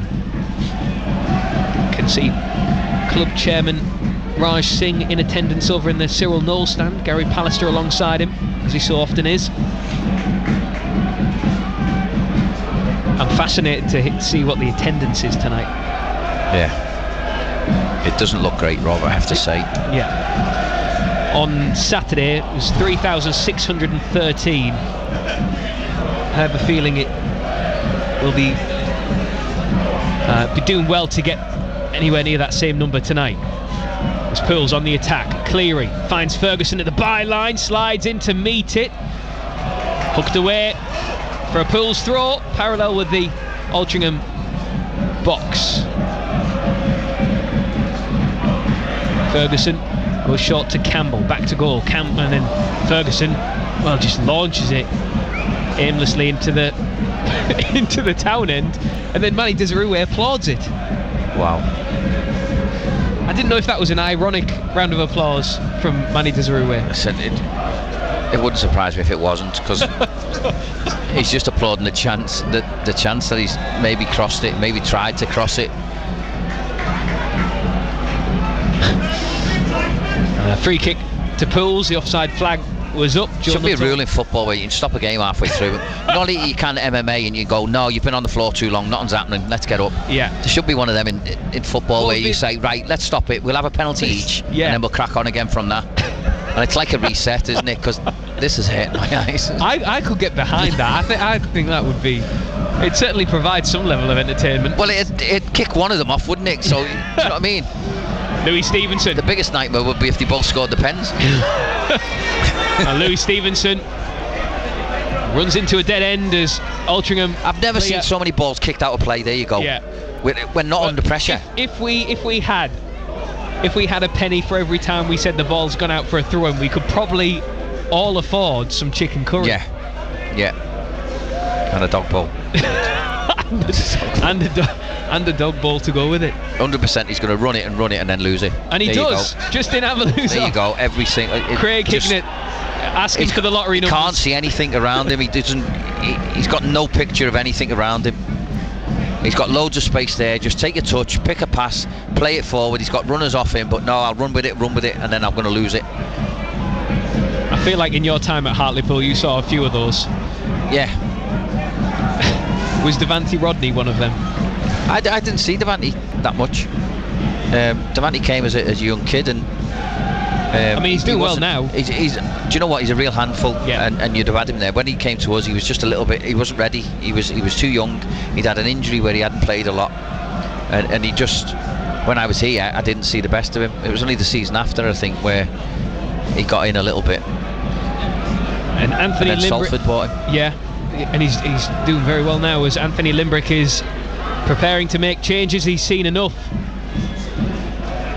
Jimmy Torre was the one who could be a little bit like that, but then he could win you the when game. You get into it, he would listen to you, Jimmy, and do things that you said, and he was brilliant for me. Falarin wide on the right hand side. Stevenson back to Hunter. The fans are just get it in the box. The fans want to see it in the box, and instead Pools have overplayed it. Now all you're doing, right, and they've given away goal kicks. So all you're doing down this right hand side, you sort of level with the penalty area. There's 3 players about. All you're doing is trying to find a little bit of space to put the ball in. So once you've got your space, put the ball in, because that's all you're doing. But you don't. They've had 2, 3, 4 passes trying to play little intricate things just to get a ball in the box again. It doesn't matter. Just put the ball in. You've got the space. You've worked your space. Put it in the box. Especially when you have Manny Desirue lurking. Well, like we said before the game, didn't we? The way they're going to win the game, they're not going to play through Altrincham, because they're not tonight. It's not their night tonight. By the way, it's not Altringham's night either. But the way you're going to do it is put it in the box. Get it in the box. Now you've got Medine on. Now you've got Desirue on. You've got 2 people who can really attack it. So play to their strengths. Well, speaking of strength, a double change for Pools, which has seen Sam Falarin and Adam Campbell go off. They've been replaced by Gary Medine and a return for Joe Gray, the young Pools forward who hasn't featured since New Year's Day. Probably Pools' best performance of the season, that New Year's Day win over Oldham. Joe Gray back fit once more. Pools with defending to do though. Regan Linney with a low shot from the edge of the box, which was easily saved down low by Adam Smith. It was better though, wasn't it, by Linney? He had a clear picture in his head what he was going to do. He cut in from his left-hand side onto his right foot. Didn't catch the shot that well, but it was a low one straight at Adam Smith. No problems for the keeper, but it was positive. Good to see Joe Gray back, Higgy. Yeah, he's a player who he's full of energy, isn't he, Joe Gray? And he's got good quality. He's got a decent record. Yeah, he's got a goal in him. He's got 6 goals this season. Yeah, so he's doing well. He reminds me of Luke James in a lot of ways. Yeah. The work rate that he puts in. Yeah, I can see that. Another player whose contract is up at the end of the season. There's Penny on the attack for Altrincham. Linney skips infield, looks to float one to the back post, headed away by Ferguson, who got in front of his man. Joe Nuttall was lurking. Cleary hammers the ball against the roof or the edge of the Cyril Knoll stand, and Craig Hignett has to adjust his headset in exasperation as Linney receives it from a diagonal ball, tries to go for a shot on target, blocked, headed away by Sloggett. Gray's first touch is to head the ball further away, but it lands at the feet of Tom Crawford. Now to the right hand side as Altrincham attack once more. Crawford finds a good pass infield, but a sliding challenge from Gray stops that move dead. Pools on the edge of their own penalty area here, scrapping to get it away. Gary Medine wins the flick on to Dizaroué. Now Joe Gray has potentially some space to run into, slides into in possession, but Penny does really well to keep hold of it, only until he had his pocket picked by Louis Stevenson, and Pools have it inside their own half. Diagonal ball into the chest of Medine, combining well with Dizaroué. Now Gray, 2 shirts in front of him, delivers a good ball in the 6-yard area, but out comes Caleb Anson to collect it. That was better, wasn't it? Yeah. He wasn't waiting about, Joe Gray. Knew what he wanted to do, get the ball in the box with the 2 big lads there, but it's just too close to the keeper. Amalou Zaw's doing that thing again. Well, he's got a player on his outside who could have passed it to, and he's gone all the way back now. Infield to Nuttall. Stopped by Jamie Miley. Gray into the feet of Medine. You can see Altrincham are playing a really high line now, and they are, and Joe Gray was just calling for it there, but they didn't see him. Now Stevenson tries to feed the run of Joe Gray wide on the right hand side. He's got 2 red and white shirts for company, so he has to go back down the line to Stevenson. Infield now to Miley, takes a first touch, takes him away from his man. His cross takes a deflection, and Pools have a corner, and this is at least better. Yeah, it's moving in the right direction. Yeah, we have some pace about the game now. There was a little injection there was a nice run forward. You could see what he was trying to do. He was trying to get on the outside and get a good ball in, and the game's certainly changed since Medine's come on. He hasn't had to touch the ball really. It's just a different dynamic. You can see what time is it now? It's 62 minutes gone, nearly 63 minutes, and it's the first time really you can see any sort of pattern to Pools play. They want to get it wide and they want to get it in the box. So David Ferguson placing the ball down on the corner quadrant, back to the advertising boards. He gives the signal, a mass of bodies around the penalty spot. Dizaroué is one of them. In comes from Ferguson! Medine! 1 chance, a second chance, and a third, and all of it scrambled away. Back to Ferguson again, into the 6-yard area. My fault for Dizaroué! Touched over the crossbar by Caleb Anson, but what a goal that would have been from Dizaroué. Moving backwards, leapt to strike it on the volley, and Anson had to be sure as he tipped it over the crossbar, and it's another Pools corner. Well, that should have been a goal really. It was a really good ball in. Altrincham were in all kinds of trouble. The ball found its way to Medine, not once or twice, it was 3 times I think he had a go at it, and each time he didn't get a proper connection on it, or an Altrincham player would get a block until he eventually cleared it, and Dizaroué with a really good effort. It was easy for the keeper, it was straight over his head. I thought he should have caught it actually instead of pushing it over the bar. Another corner to Pools, but Gary Medine, I don't know how much he knew about the first touch. It seemed to just brush him and trickle towards the goal line, but couldn't make it count from about 2 yards out. Pools with another opportunity. Swung in to the front post, beaten away by Anson. hooked further clear up to the halfway line. Well, they're a real threat now, aren't they, with set pieces now? You can see it, Pools. And Phil Parkinson has seen enough in the Altrincham dugout. He's ready to make changes. Jamie Miley searching for Desiree. It's a ball out of play for a throw-in. And we will now see the Altrincham change. Going off number 12, Kean Taylor. His replacement of 15, Regan Griffiths. So on comes Regan Griffiths. Off goes Kean Taylor, the Preston North End loanee, who scored in the win against Gateshead. This is the third of 3 away games for Altrincham. Drew 2-2 at Oldham, won 1-0 at Gateshead the weekend. Pools, this is the third of 3 home games, having drawn the previous 2. Altrincham on the attack with Linney, dispossessed by Stevenson. Tries to complete the clearance and go down the line. Picked up by Altrincham on the halfway mark, working it back to the goalkeeper Anson, who's been very nervy at the back all night, hasn't he? He hasn't looked convincing at all. No, not with his left foot anyway. I wasn't sure he was going to make contact with the ball there, the way he was shaping up to kick it. What have you made of Louis Stevenson so far in this game? He's been alright, he's just been solid. Hasn't done anything going forward really yet. But you could say that about everyone on the pitch, couldn't you? It's been a really tough one to call. As Luke Waterfall gets underneath this long ball forward, heads it out into the Altrincham dugout. So both teams making changes. The one thing you would say from a Pools perspective, Higgy, is that bringing on the likes of Gary Medine and Joe Gray, not bad weapons to have in your arsenal. No, they're not.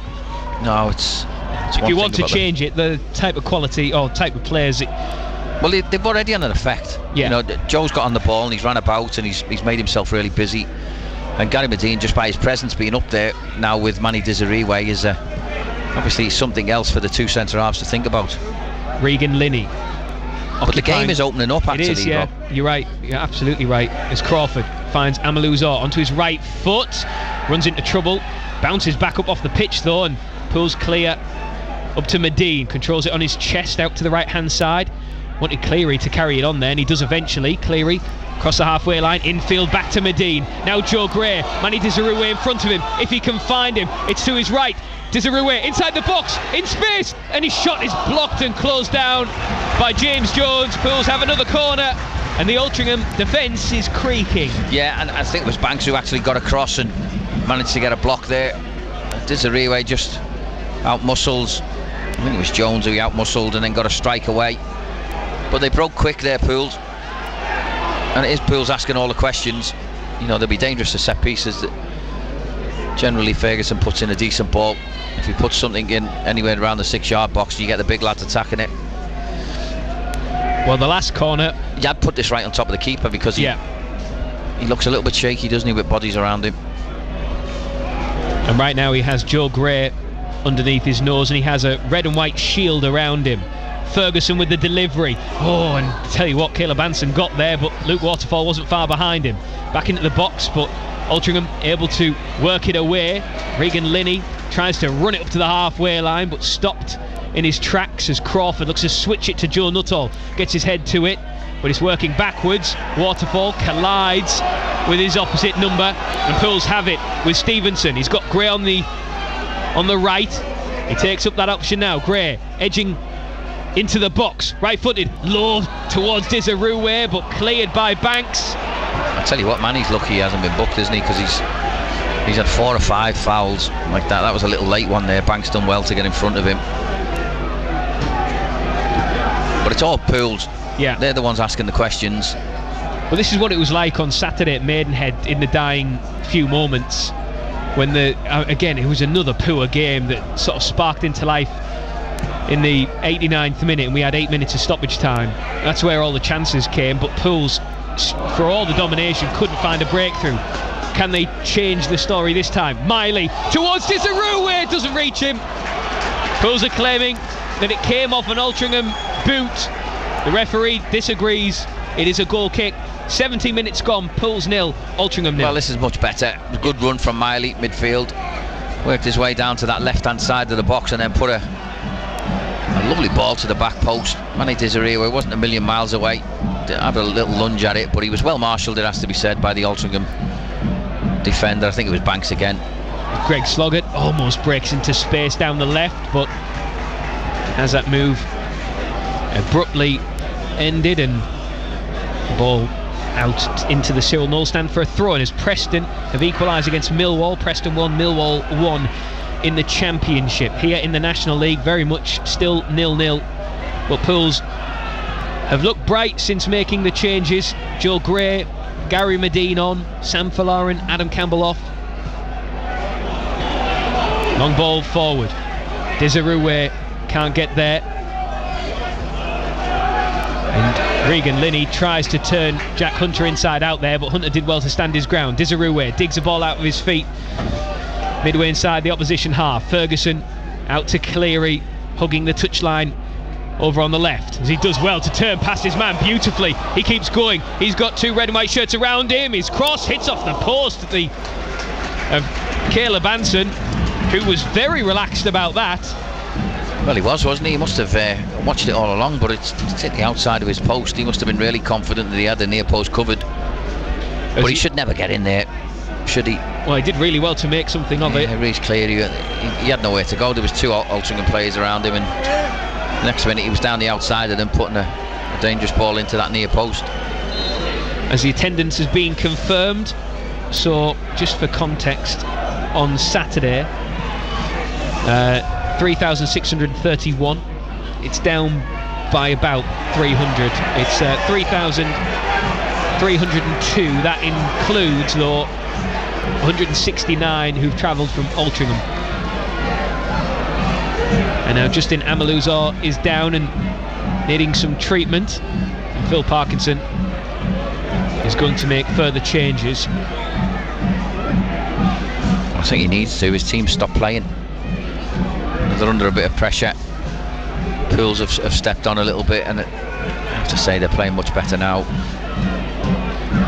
Well, for everybody's sake, at least we have a game of football now. Well, a game broke out, hasn't it? Yeah. That's what happened. It took a while, but we finally got a game of football.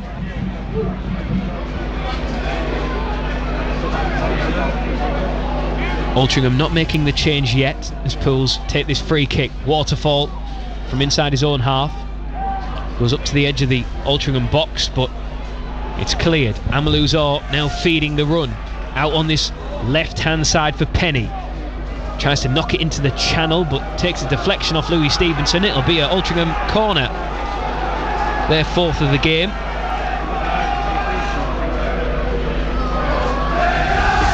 Elsewhere in the National League, Barnet now 3-0 up against York. And Gateshead, who were winning 2-0 against Sutton United, are now trailing 3-2. Quite the turnaround there. Oldham 0, Maidenhead 1, and Yeovil 2, Tamworth 1. Here, still waiting for the first goal of the evening. At times, it felt like it would never come.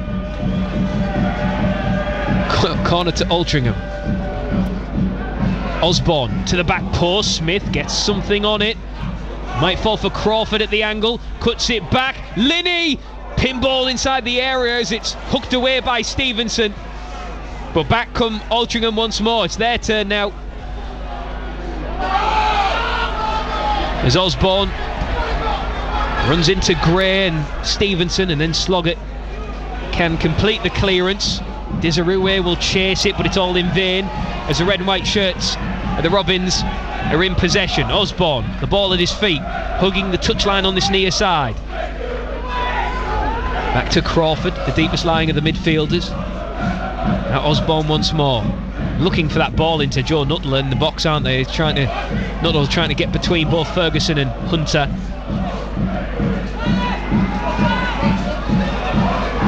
But Pools for the moment have a good shape about them. It's Penny, back to Crawford, wearing the captain's armband tonight. Now Banks looks for his options. James Jones is one of them as he strides forward.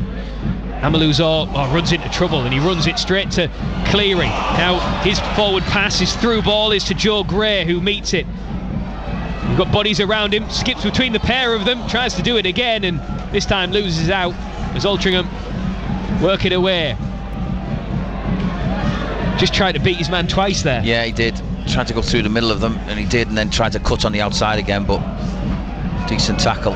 Southend have taken the lead against Aldershot. Southend 1, Aldershot 0. Pools go to Aldershot on Saturday. We'll bring you full match commentary of that one on DAB Digital Radio and on BBC Sounds as part of your BBC Radio Tees Sport. Be on 95 FM as well, with Middlesbrough playing in Bristol on the Friday night in the Championship, with Michael Carrick still firmly in charge for now at least. There's Banks to Jones inside the centre circle, closed down by Louis Stevenson, but again just youthful exuberance. Yeah, I was stupid. Yes. Yeah, he'll learn.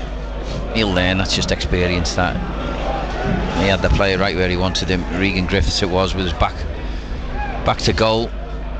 He just needed to keep him going back towards his own goal. He went back to his own keeper, but he's given a foul away just on the halfway line almost. Number 11, Justin Malutso. His replacement, number 17, Lucas Weaver. Well, your favourite player is made his last run of the night. Justin Amaluzor goes off. On comes Lucas Weaver to replace him. If you could sum up Justin Amaluzor's night, it's just 100 mile an hour without seeing anything. Yes, that's what. So there's a player in there because he's got all the attributes you need. He's a strong lad. He's quick, but just he needs to see the picture and just slow down a little bit. Too many touches.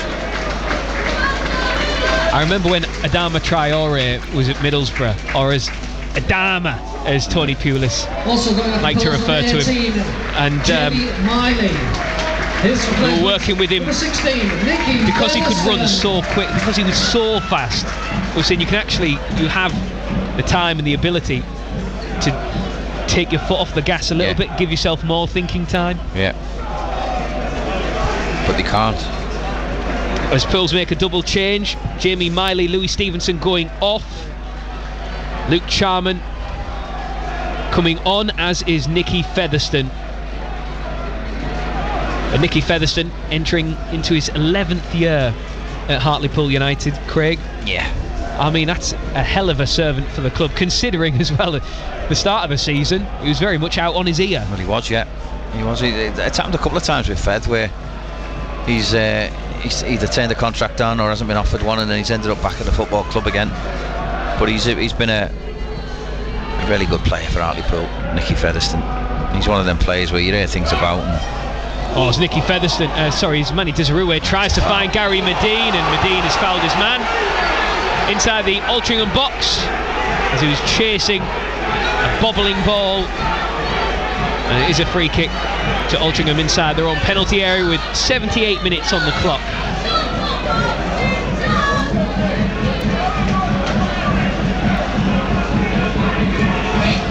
Yes, what does the future hold for Nicky Featherstone, making his 448th appearance for the club tonight? Well, there's one thing: if the ball finds him, he won't panic. Yeah, he'll find a pass. And it says a lot, doesn't it, that throughout the years, as Caleb Anson, well,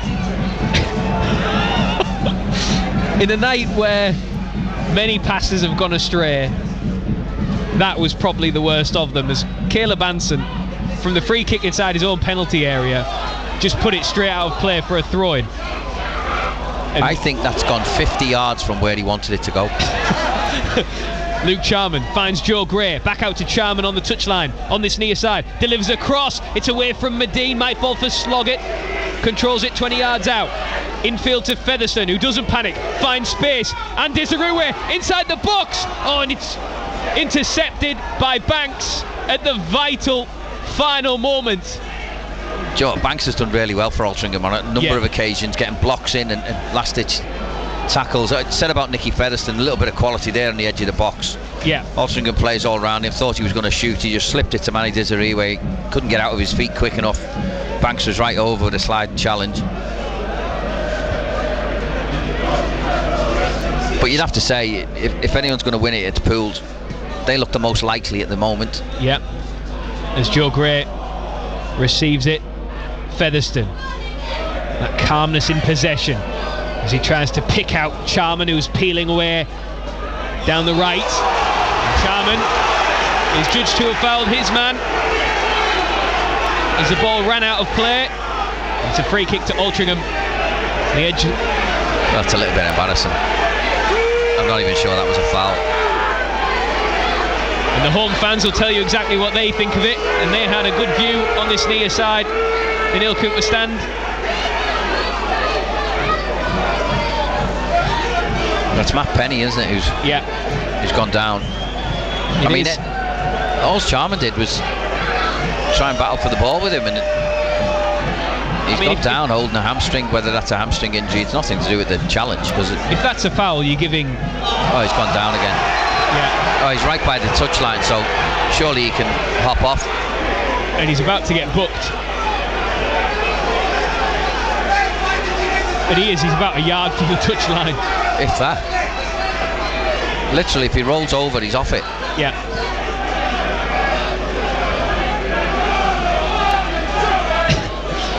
We've had a text message from Mickey Barron, who says... Is he still away? He is, yes. He says, right, that's it. I'm off to watch Craig Hignett's best 100 goals. Is that volume 1? I think it's the only volume, isn't it? No, it was close. Well, I mean, honestly, Matt Penny could scuttle his bottom off the pitch if he so wanted to. Thank you for your support, and to the 169 Altrincham fans who travelled. We wish you a safe journey home. Yes, Mickey Barron also says this is hurting his eyes. Yeah. As Gateshead have equalised, they were leading 2-0 against Sutton United. Sutton turned it round to lead 3-2. It's now 3 apiece. At least somebody's got some goals and some entertainment tonight in the National League. What channel's that streaming on? Well, Matt Penny goes off the pitch, and Caleb Anson has finished doing some keepy-ups and is preparing to take this free kick for the visitors. Off number 42, Matt Penny. Well, Matt Penny. Number 5, Jake Cooper. The substitute is substituted. And Jake Cooper comes on to replace Matt Penny, who's gone off injured. Altrincham certainly had their fair share of injuries lately. They've picked up 2 tonight alone. Matt Penny seemingly 1, and Charlie Olsen the other, who went off in the first half, as Joe Nuttall runs into Jack Hunter in the Pools box. Linney towards the byline, circles away from Sloggett, gives it back to Golden. Deep cross that's over the head of Lucas Weaver and out for a goal kick. The good news, Craig Hignett, is that there's only 7 minutes of the 90 left to play. That's the good news. Yes. The bad news is that there's probably going to be a fair bit of stoppage time as well. I would think so. But listen, there's still time, isn't there, for a team to nick it? Like I say, Pools have looked the most likely. Yeah. Featherstone looking for Joe Gray, but it's away from him and out again for that word of the night, a throw-in. I'd love to see how many times a ball's been played out of play tonight. We're pushing on a record, I would think. I think you'd be right. It's just as well you could play a very bad drinking game, couldn't you? Not whether we condone that sort of thing. Well, some in the press box might. As Desiree controls it, Oh, and then Charman had continued his run. Desirue instead went short, and Charman goes down, and the referee, eager to give a free kick, does just that. And his whistle is met with ironic cheers from the Neil Cooper stand. Nicky Featherstone places the ball down, but it's not on the correct blade of grass for referee John Mulligan. So Featherstone looking to deliver into the box, right-footed. Floats it in. It's all the way through the back post. Sloggett didn't expect it to arrive at his feet at all. That was a chance, you know. It was, and Sloggett completely missed it. It went underneath his feet. Cleary turns his man, does well. Tries to get towards the byline, stops, and then has to go back the way he came and wins a throw-in. 5 minutes left to play. 0-0 on BBC Radio T Sport with me, Rob Law. Got Craig Hignett, our expert pool summariser, alongside us. Mark Drury will give you a full rundown of all the full-time scores as Sloggett wide on the left sees his cross blocked and ricochet out for a throw-in right next to the corner flag by the town end. Pools attacking the goal to our right, and that's where the blue and white shirts are piling into the box as Cleary receives it from the throw-in, turns into trouble, and Banks again does really well, doesn't he, defensively, to just stand his ground, use his body to put between man and ball and clear the danger. Pools have it back with Charman on this near side. Infield, tries to skip past his man, Joe Nuttall, gives it to Medine, and then Medine, as the ball bounces up, it hits his hand, the referee gives a free kick to Altrincham. It's fair to say Gary Medine isn't impressed by John Mulligan tonight. There's a long ball, goes all the way through to Regan Linney. He's rounded Adam Smith, and he's rolled it into the back of the net, and straight from the free kick, it was one ball up the pitch. Pools fell asleep. Adam Smith came out, and Regan Linney just walked it round him and tapped it into the back of the net. And in the 86th minute, in a game devoid of any quality whatsoever, it was one ball, and a tap in at the inside the 6-yard box that has given Altrincham all 3 points surely. Oh, it's so poor, Rob. So poor. It's a free kick. Pools just completely switch off. It's a long ball. Regan Linney, to his credit, read it, ran onto it, took a little touch past the keeper, rounded him, and then just rolled it in with his left foot. And on a night with virtually no quality, that was a little bit of quality in the finishing. But from a Pools point of view, it's so bad. The defensive awareness, sense of danger, absolutely not there.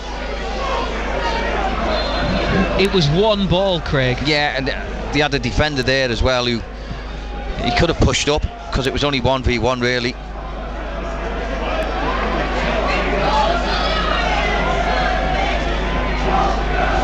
And now the home fans, many of them making their way out, as Jack Hunter was the last man. Yeah, he just didn't read it quick enough. When it came, he was nowhere near it. Linney was in behind him, and Adam Smith came out but left himself hugely exposed as Cleary tries to drive past his man, gets blocked off. The referee gives nothing. That's a free kick. Yeah, I would agree. Totally blocked him. Someone else has gone down now. Regan Linney has gone down off the ball, just to stretch out a few more minutes into the 89th. Well, he's at it, isn't he? That's for sure. And they're readying a change, Altrincham. But that goal, I mean, it was so easy. Yeah, just one long ball right through the middle.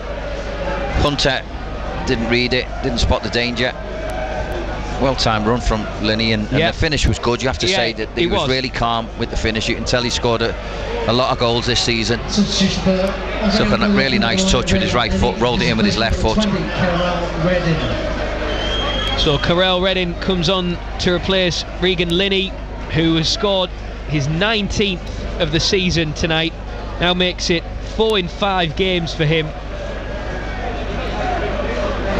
He goes off knowing that he has surely scored what would seem to be the winning goal.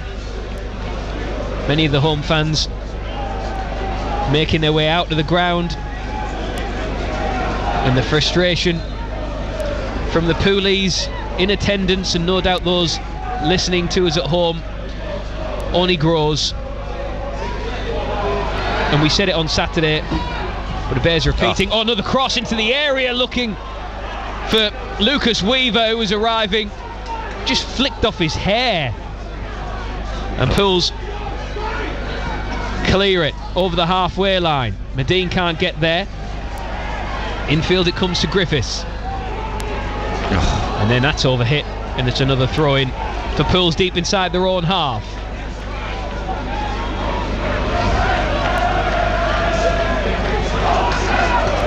Well, if Pools' playoff ambitions weren't dead before kick-off, they certainly are now.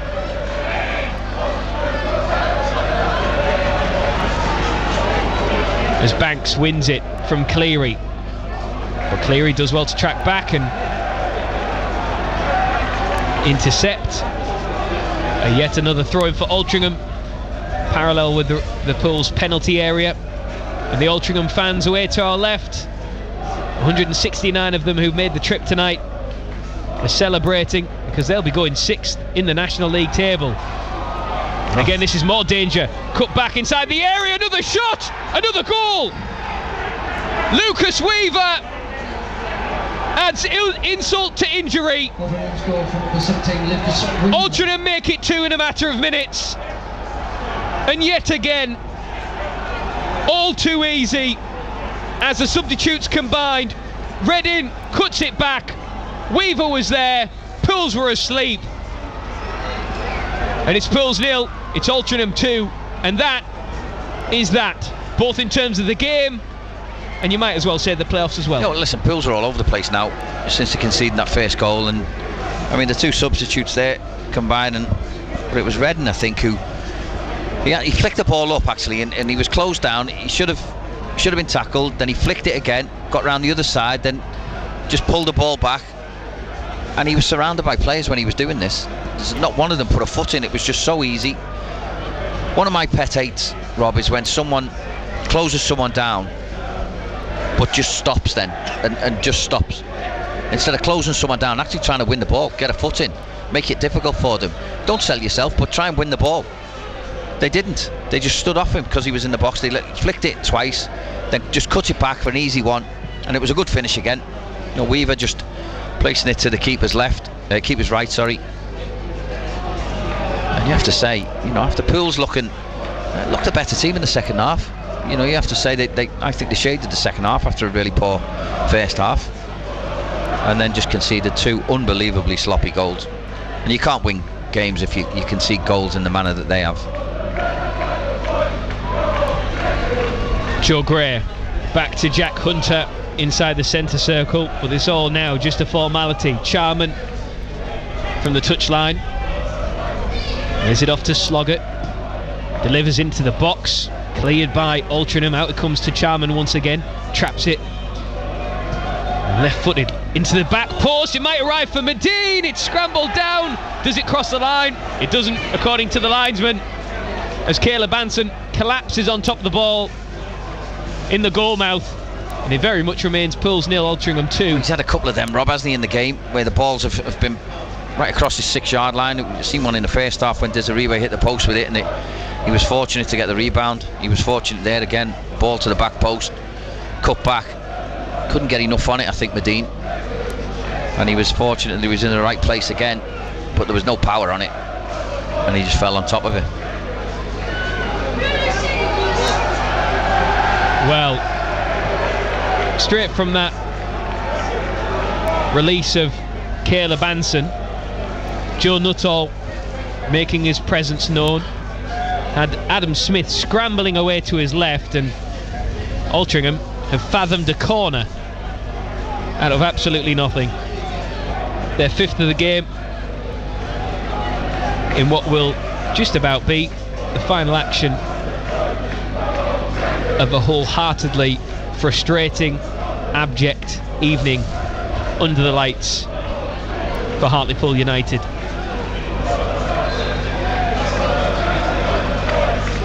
And you feel now, Craig Hignett, it is an awful long way till the end of the season, it feels. It's going to be a very long, arduous task for Anthony Limbrick. And for the Pools fans as well, who will no doubt still turn up in the numbers.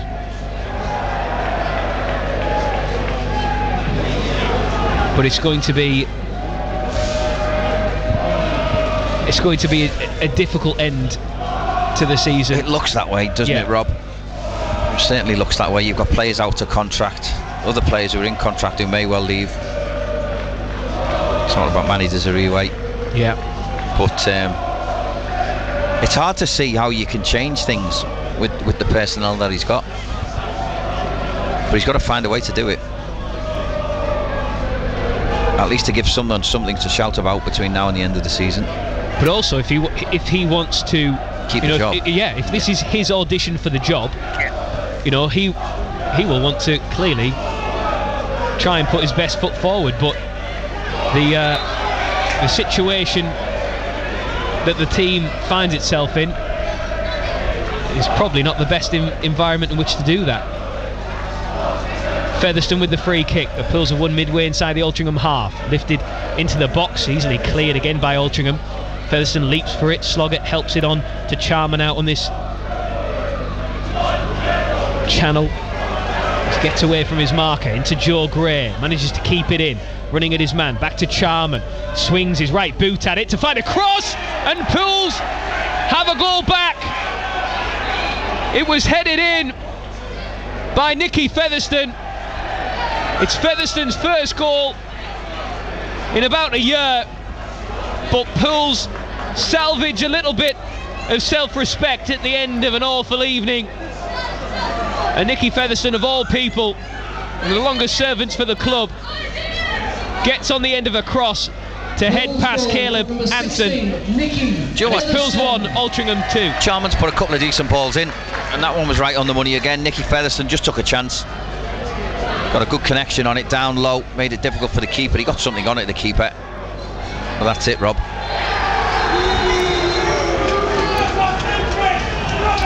And the frustrations are spewed out onto the pitch as Hartlepool United fall to defeat against Altrincham. It was a game devoid of any real quality.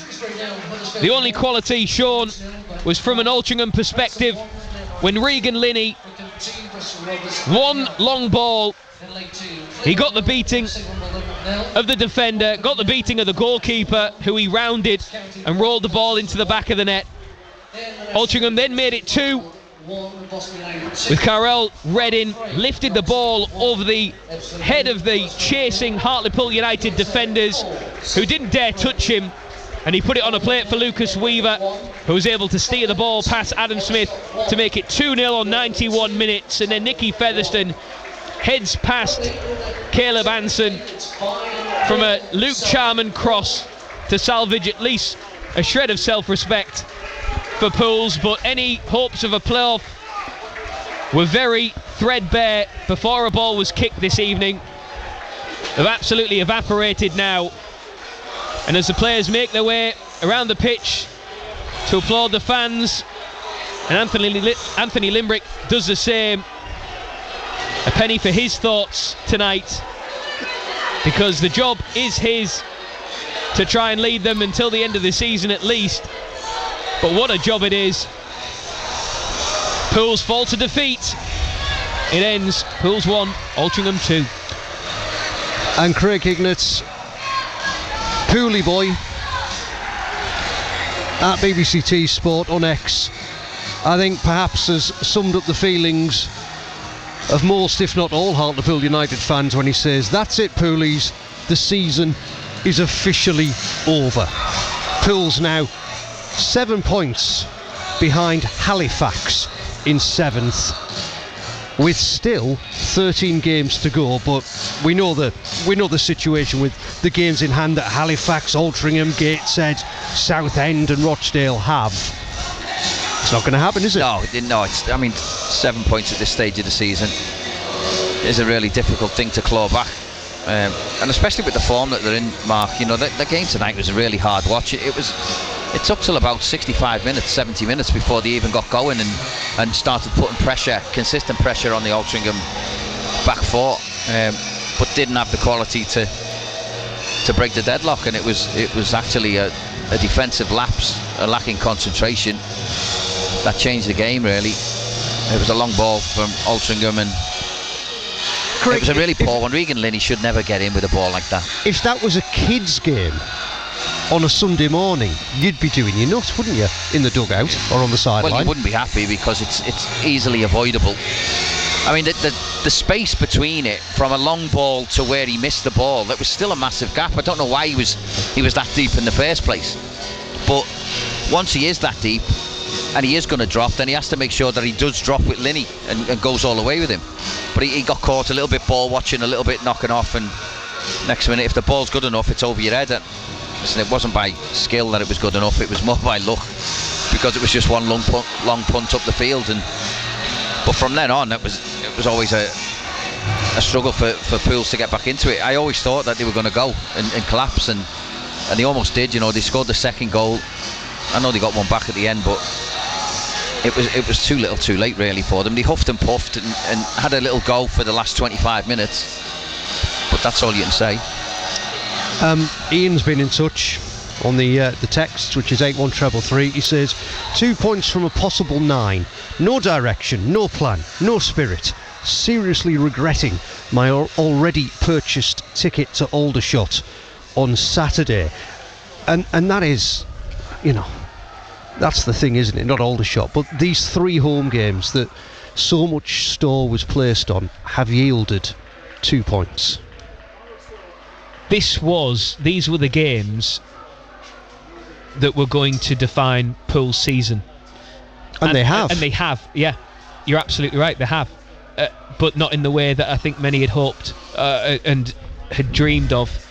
It was thought that, you know, Pool's made the change of Lenny Lawrence taking a step back and Anthony Limbrick taking over, and I think that was a roll of the dice to try and But what's going to be different, Rob? So Anthony's been there under Lenny. He knows the players, he knows how they play. He might change one or two things. He's still got the same players. Yeah, I agree. So listen, as fans, we're eternal optimists, and you've got to go to Aldershot thinking, no, the run's going to start now, and we're going to win all the 13 games, and we're going to get ourselves in the playoffs, and then when we do, we're going to be in the best form ever, and that's the way we want to think. So I've never ever been that mindset where, listen, it's unlikely they're going to get in now, but I've always got that little bit in me saying, well, it could happen though. Do you know what I mean? I'm always looking for little glimmers, and whilst I didn't see any tonight, I'd go, if I was going to Aldershot, I'd go thinking, no, it's today that's going to happen. Mm-hmm. So as Pools, we've just got to, as Pools fans, you just got to keep believing and keep believing. And listen, you will probably more often than not, you'll be absolutely distraught at the end of the season if they don't get in the playoffs. But don't give up now. I think Richard Sligo has, Craig. Sorry.